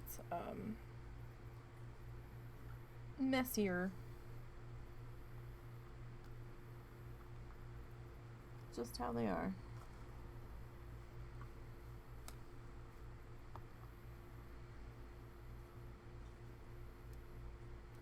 But I like the different textures that you can get from just changing. Oh no, you need to hang out in there. I like the different textures that you can get from just changing the shape of the paper.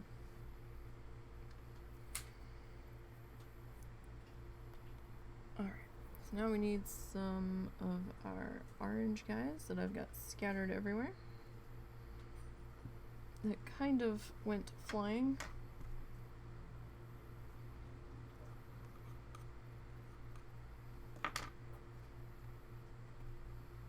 I'm trying to grab them off the disc.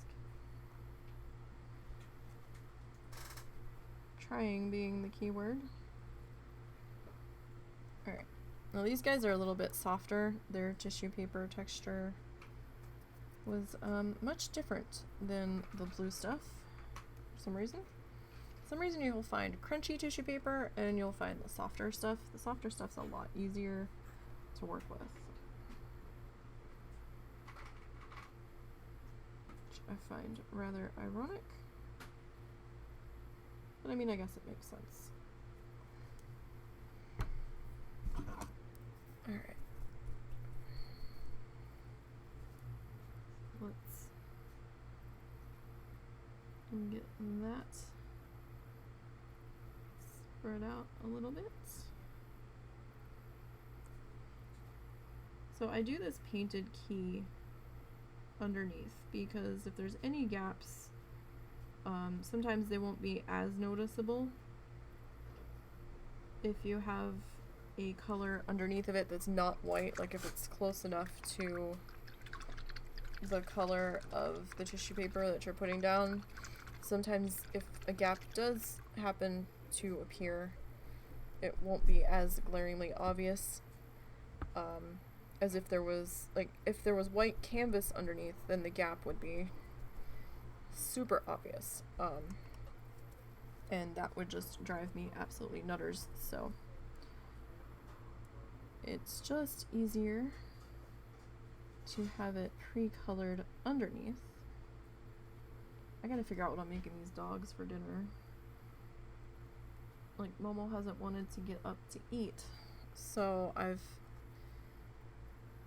had to give him people food the past couple of nights. The one night I did get him to eat a little bit of his dog food, but when he doesn't feel well, sometimes it's just easier to just not argue. And I've been too tired to argue with him, and I'm just like, whatever. I just want you back to your bouncy self where you're begging me for food every 5 minutes when it's something you can't have. So, one night, whatever I had rice with, so I made some extra for him. He loves his butter, by the way. The next night we had pancakes. Him and his brother both got some extra of the pancakes. And, then we had 2 nights of pancakes because I just couldn't. And just couldn't be bothered making anything else. I don't know what I'm gonna give him tonight. I kind of wanted mac and cheese with my dinner, so we might be making rice just for them, or you know, if I'm gonna bother making rice, maybe I'll just eat rice.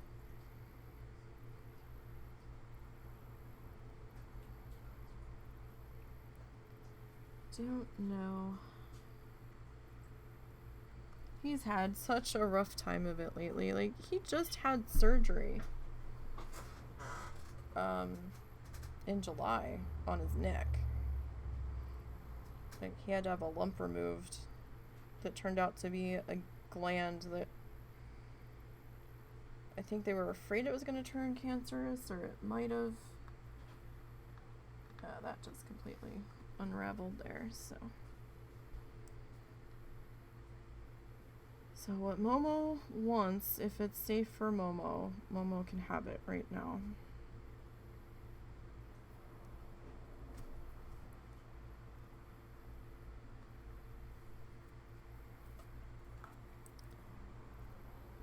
Congrats. Who's trying to post links?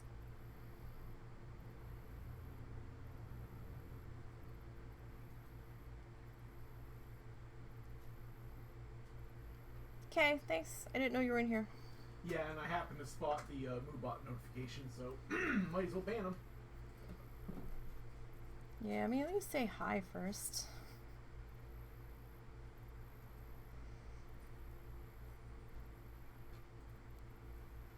Like, let's at least do some get to know yous before you try to be banning shit or posting shit that's links to something. It was probably another one of those buy follower thingies.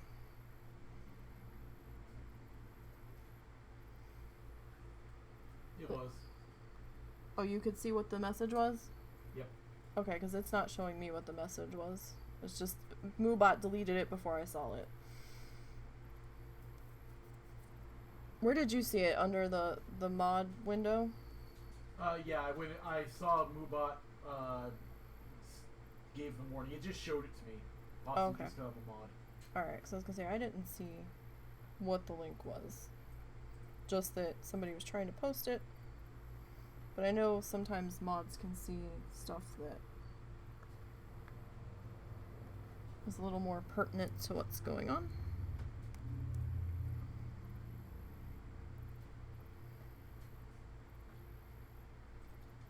Alright. So there's no stream tomorrow.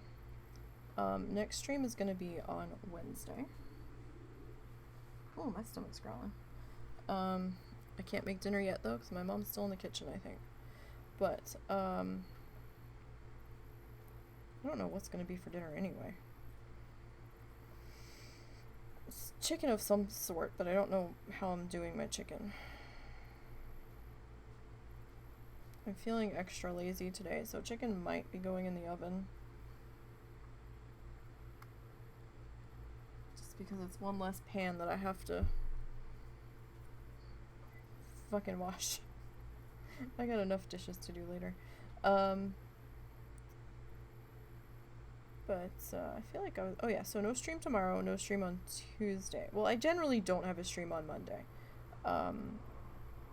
Usually use that as a day to catch up on other projects. Once in a great while, we'll do a surprise extra stream. And if I do that, it's usually on a Monday. Tuesdays belong to the husband because he has a D&D game that he runs in the late afternoon or early evening.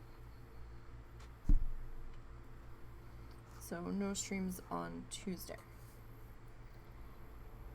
And then Wednesday we start our stream week with Bloodthirsty Challenge, leveling, maybe some iron action depending on how much time we have and if I decide to run the iron that day.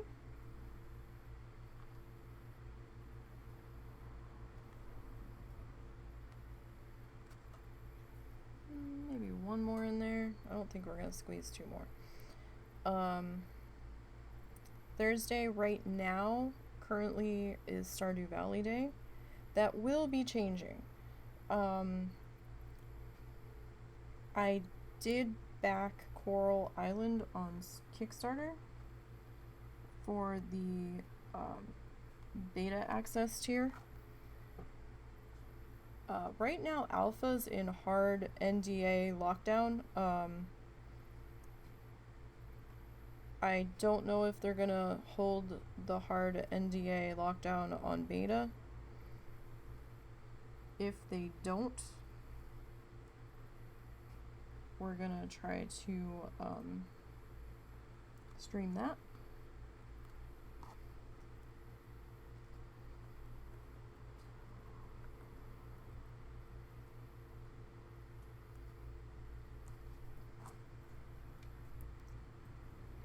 Need some greens here now. I've got a few greens that scattered from my tray earlier. I still have a mess of paper here. Not too many greens scattered though. Alright, let me close the bag of blue paper before that goes flying everywhere and then I cry. Alright, I need the lime green. Set that off to the side. Alright, lime green. Lime green. I already pulled the lime. Maybe I pulled the lime green out already. I may have. That may be what's sitting. No.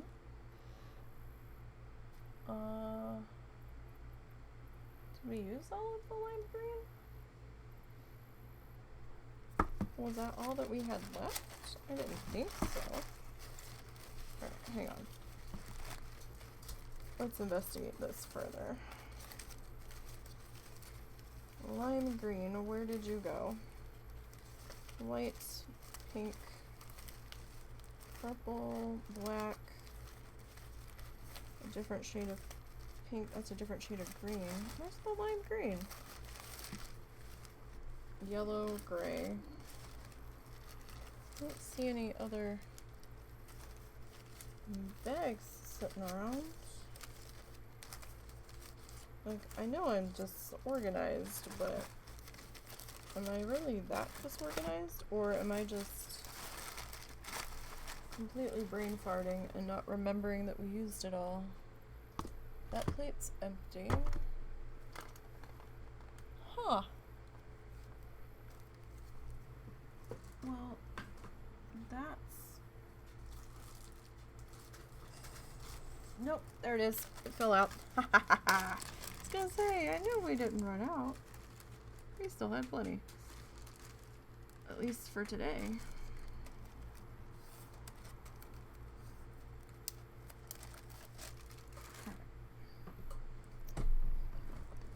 So, we slid that all over Jabip. Okay. Let's clean off the glue bottle nozzle. Plop that in. Alright. Do we need the Stylus is also good for cleaning the glue bottle nozzle if it starts to get too gunky inside of it. Alright. Put that over there. Okay, good enough.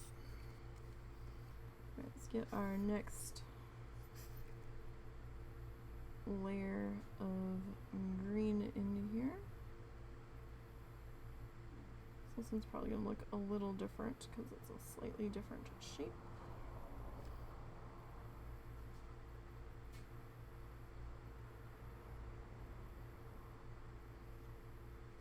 But that's okay.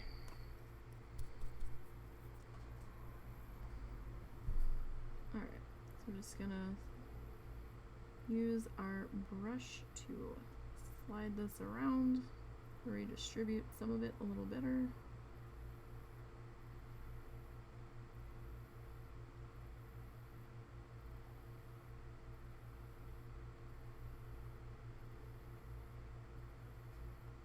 This one's going to be a little bit more green heavy on the outer edges.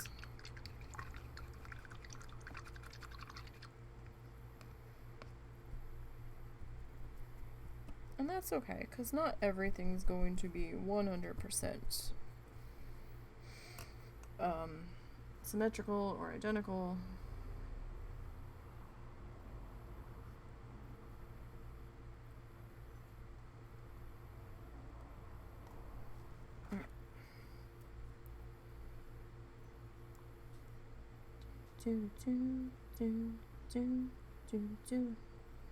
Blink 182 is currently wrapping up What's My Age Again.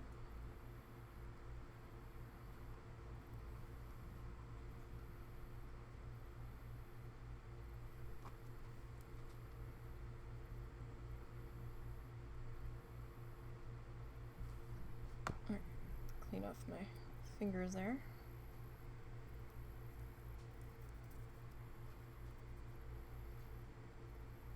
Were you planning on doing something with Tyler? Eventually. No rush. You sure? Because it's... Okay, I didn't know what time he had to go to bed tonight.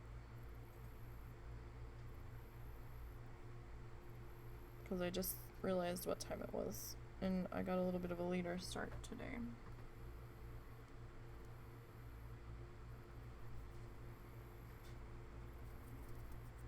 I actually wanted to start sooner than this, but you know, sleep was more important.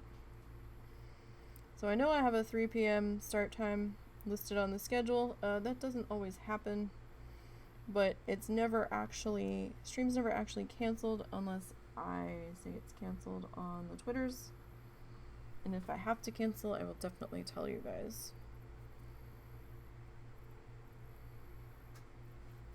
Sorry, this part's a little messy on the fingers since we're sinking the circles down into our pool of gooey glue. And you kind of need to get your fingers cleaned up before you move on to the next one, so you can actually get the next one off of your fingers.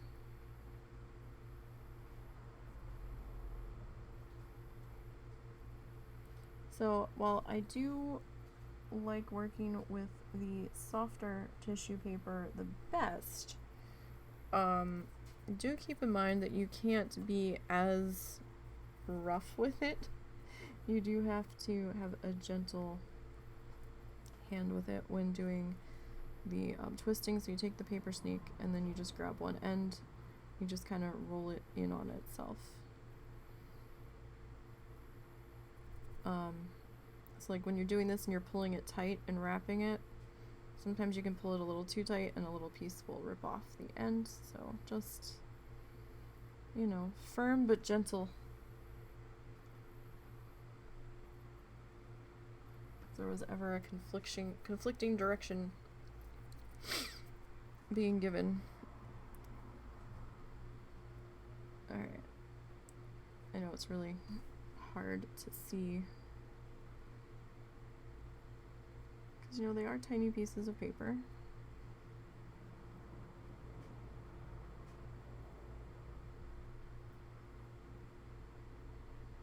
Just some sort of circular shape is the main end goal. Sometimes they will unravel when you go to sit them down.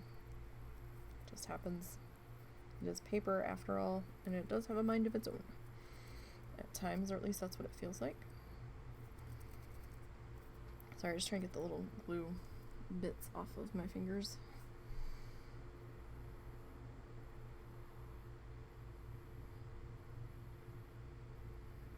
Nice, Dave. Congrats. If you're posting all this to Twitter, it's gonna be a while before I get back over there to check the Twitter account. So just be aware. I checked it before I got started, and then I'm like, okay, well, I'm not going to be checking that for a couple of hours now. And I think, well, I guess Lita's up by now. Yeah, Lita's up by now, but she might be at work.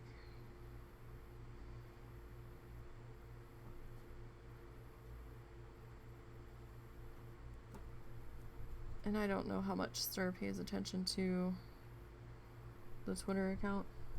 Nope, posted 10. Not again until 20. Okay.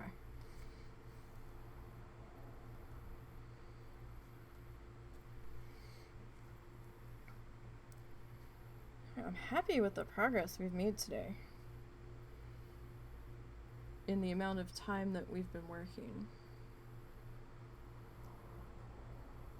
As tired as I am, we've been staying focused enough.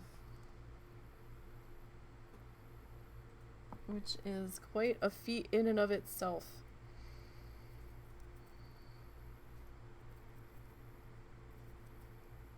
Alright.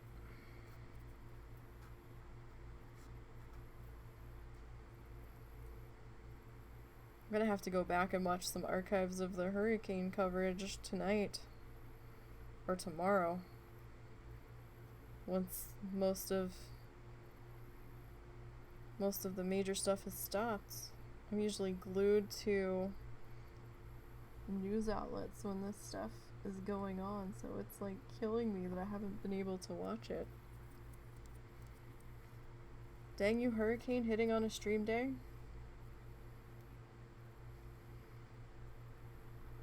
Sorry, I like to keep up with the hurricanes and stuff. Growing up on the East Coast, we did have our run-ins. Not as many up in Jersey, but, you know, we did have a few. I think, I want to say Hugo hit when I was little. I vaguely remember plywood being put over the picture window in our living room. But when we lived in that house, I was still in preschool, so I was fairly little. And I don't remember much from that house. I remember a few things, but not much.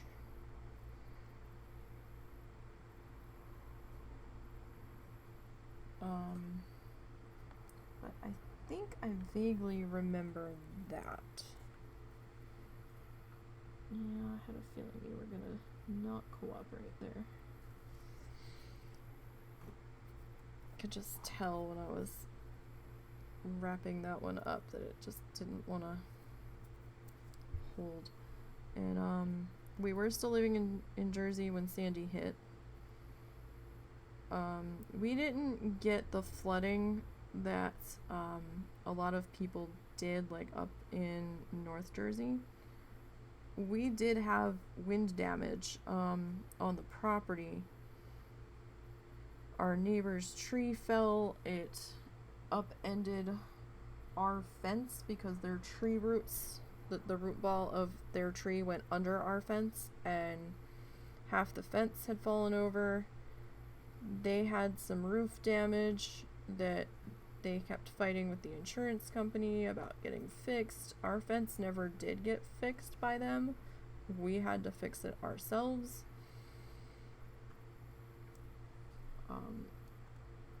We had some other sections of our fence blow down that weren't related to that, but our power was out for 3 days, which was something that we couldn't understand. Why our side of the street, that power was out for 3 effing days, but the people across the street from us had power, and we're like, what the hell? We're all on the same power company.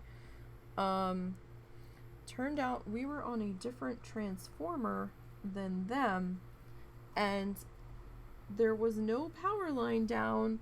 They had to flip a switch on the transformer, and they fixed it in like 2 minutes. And I'm like, are you fucking kidding me? Like, we were one of the last sets of people to get power back, and it was hot. So we lost all of the food in the fridge and freezer. We were kind of living out of a ice chest, like a barbecue cooler, for things that we had bought that day. We had to live on takeout because we couldn't cook, and we couldn't buy anything to save for later, because, you know, it wasn't gonna last that long in a cooler. It was a nightmare. Cold showers, although it wasn't too bad with it being so hot out, so I mean that helped to that degree. But whenever we went to work, we were trying to charge our electronic devices because we could not charge them at home. So I was trying to charge my Kindle as much as I could whenever we were at work.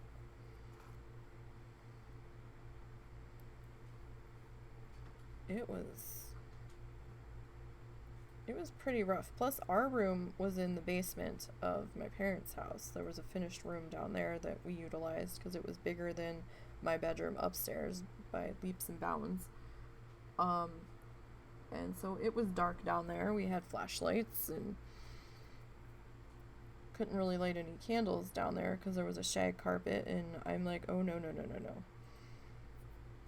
If we did anything, it was like a tea light on a desk that had no way of getting anywhere near the carpet.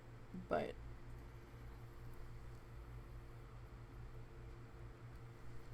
it was a long 3 days, and I know people were without power a lot longer in other areas, but it was tough trying to go to work in the middle of all of that. I mean, at least we got some reprieve in some air conditioning while we were at work. But it was still pretty gross dealing with the aftermath of it. No, you need to. You're just gonna be stubborn. I can see that right now. So let's just get a teeny touch of glue on you.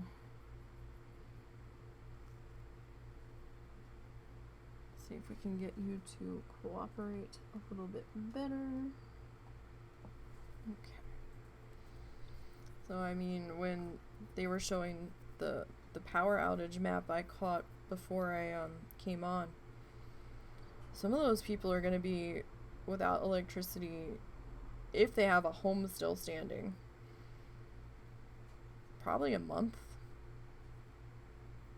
Because a lot of that infrastructure looks like it's been pretty, in some areas, has been pretty hard hit. I mean, fingers crossed that that's not actually the case, but you know, sometimes it's easier to tell people to expect it to be out longer and then surprise them when you get it back sooner, instead of saying, oh yeah, it'll be back sooner, and then have them bitching. See the whole picture? Yeah, 1 second, let me just get this last one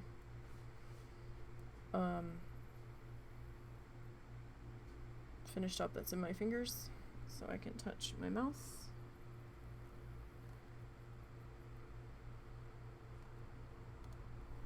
1 second. Alright, so picture's gonna get a little janky because I have to manually do this because my camera is not cooperative. Let's see, let's go to this side.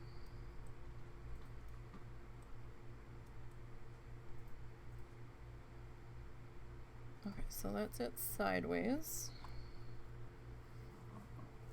And then this is, let me move my zebra. This is how we're looking from this way.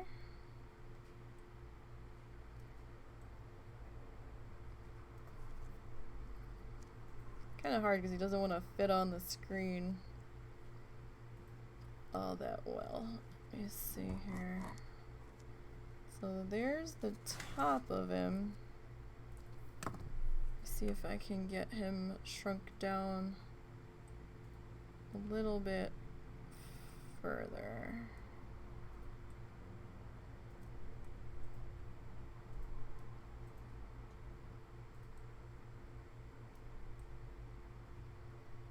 Okay, so he's a little big for my space, but that's about how this side, don't worry about that down there. We have to fix that. That was before I figured out how we were gonna handle it, but this is how this side is looking so far. And we're getting there. We're slowly getting there.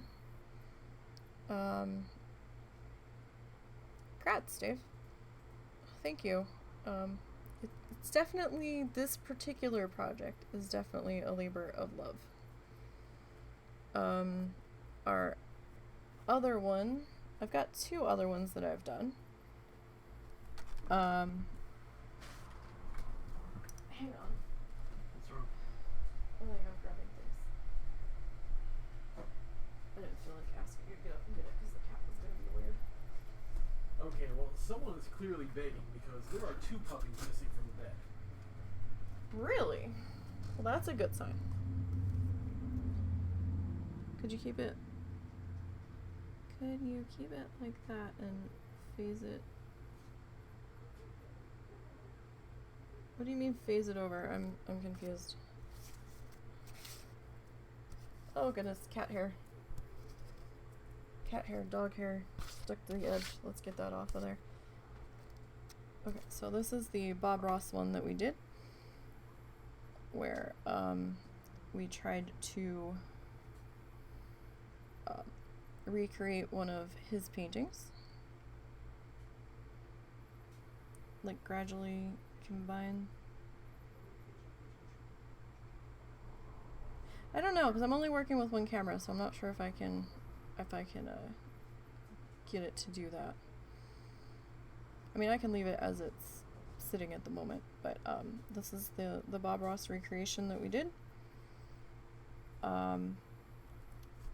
And I have another one that I was working on off stream. I showed that at the beginning.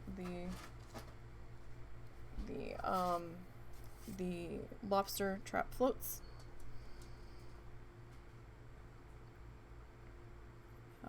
I just have a little bit of touching up left to go on this one. And then I have the big boy. You can't feel that bad if you were going to bake twice from that. Yeah. I have the big guy. Let me see if I can get the big guy on camera. Might only be able to get part of the big guy on camera. This one's, I think, 12 by 24, so he might not fit. So I've got fuzz everywhere. And, well, he kind of fits. And this is the 12 by 24 one. And this one's tissue paper top, and the bottom, the dark navy color, is sand at the very bottom. And this is little tiny balls of tissue paper, and then this is the tissue paper snakes that we've been working with. As I'm knocking stuff everywhere.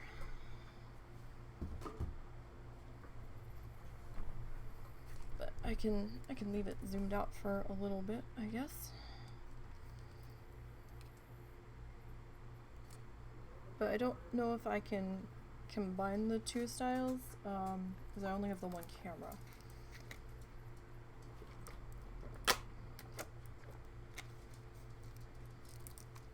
Well, I'm glad to see that Momo got up to beg. That's good.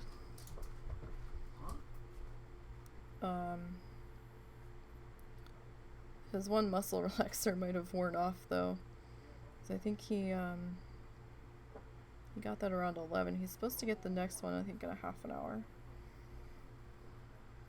But still, I'm very happy to see him up and moving, because, like, for the past week, even before we got him medicated, all he was doing was laying in his dog bed. He didn't want to get up for nothing.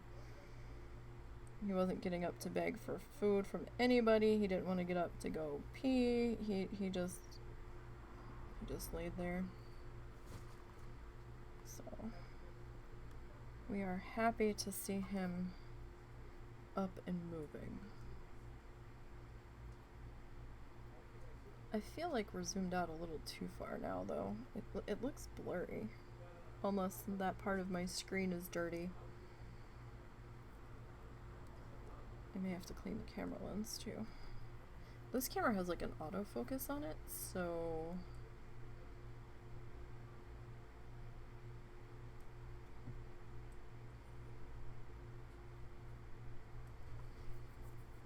just gonna zoom in just a little bit just to try to get that picture a little bit clearer.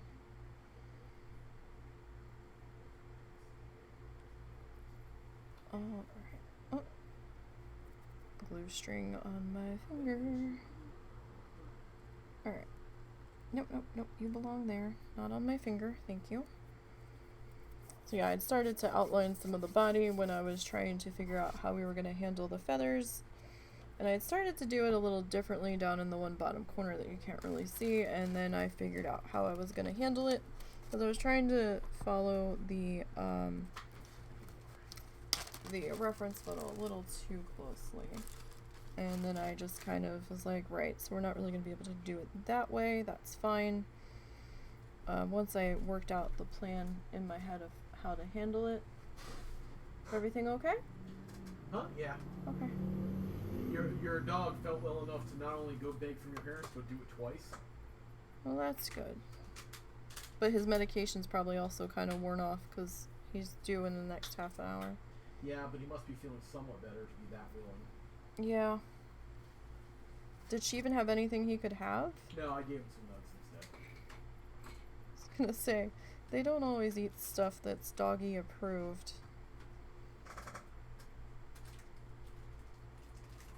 Because that would be a damn shame if he actually drug himself up to beg and then... Because he didn't go begging for breakfast.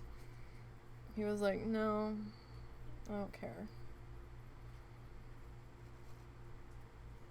But Zuzu's so jealous, we can't give anything to Momo without giving anything to Zuzu, so kind of like little kids. We have to double up on the goodies whenever they're handed out. Alright. Couple more on this color. And we'll probably finish off this one and then stop here for today. Because the husband does want to do something with a friend of ours, and our friend has to go to bed kind of early. Oh wait, is he working right now or no? Did he No. he quit the other place? He doesn't change it. He doesn't start till the 13th. So, does he have money to make it till then? He hasn't quit. He's gonna turn in 2 weeks. Oh, so he still has to get up early tomorrow to Yeah. go in. Okay, so yeah, so he will be going to bed early tonight. He was working for Walmart and then going to school because Walmart was more willing to work with his school schedule than a lot of other places. And he finished school and got a job somewhere that was sort of similar to what he was going to school for. He's been there a month, maybe 2, and they told him he's actually kind of overqualified for what they were having him do, and he found out he can get a next step up degree in what he's doing, so he can do stuff that's a little more interesting if he goes back to school for another 6 months or a year or something. And so that's what he's gonna do. That's what he's decided to do. And so the place that he's working at now can't really accommodate his school schedule. So he's going to put his 2 weeks in with them and then go back to Walmart and suffer through Walmart until he gets his other degree. So yeah, I think we're going to stop there for today. We actually did quite a... I know it doesn't look like it, but we did get quite a bit of progress done. I believe we were somewhere around here. And I know it's like, well, that's not very far, but it actually is, given the time. Plus, we got this guy done, because we did a lot of snipping in here and repositioning. So yeah. Now, my homework for next week is to get some more dark green tissue paper ready, so I don't have to worry about running out. But yeah, we're starting our turn. So next week we'll be working, putting in our background feathers up in here, and we'll probably do background feathers to here, well, maybe to here, and then we'll work on these couple of eyes next week. I don't think we'll get them filled in around the eyes, but we'll get these eye feathers put in as well as getting up to them. At least that's the plan. We'll see if that actually pans out, but that's the plan. We'll do the little head feather crown doodle thingy once we get all of the other stuff put into place around it, and then because I also have to do the little supports for it. Those are missing right now. I haven't put them in yet. We'll work on getting those put in when the time comes, once we get all of these feathers put in, because I figured it would be easier to lay them on top of the background feathers than to work them in between the background feathers. And it'll kind of look like it's sitting on top more so than it would otherwise. And then we'll just keep working our way around, and once we get all of the side feathers done and all the background feathers done and this monstrosity fixed down here, which I'm still not quite sure how I'm going to do that, we might just lay the stuff on top and figure it out, or I might try to scrape the ones out from down here. We'll see. But then we will work on the body. We'll work on the back section first, and then we'll work our way forward. So we have a plan for this one. It's still going to be a few more weeks before we're done. Maybe 2 more months all said and done, depending on how much time we're able to put in. But this is our slow stream project. I'm only working on this while we're on stream, which is why progress is going to look slower. So like I said earlier, next stream day is going to be Wednesday in the afternoon.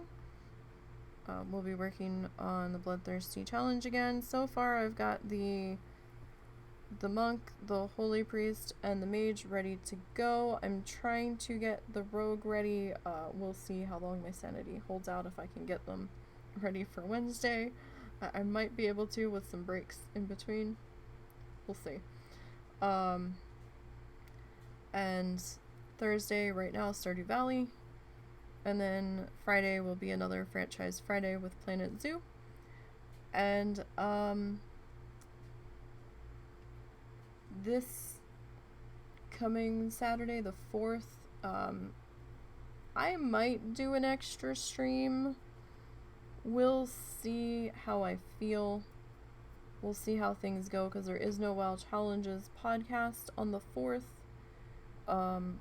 Lita's taking off, so I won't be needed to help with show production afterwards.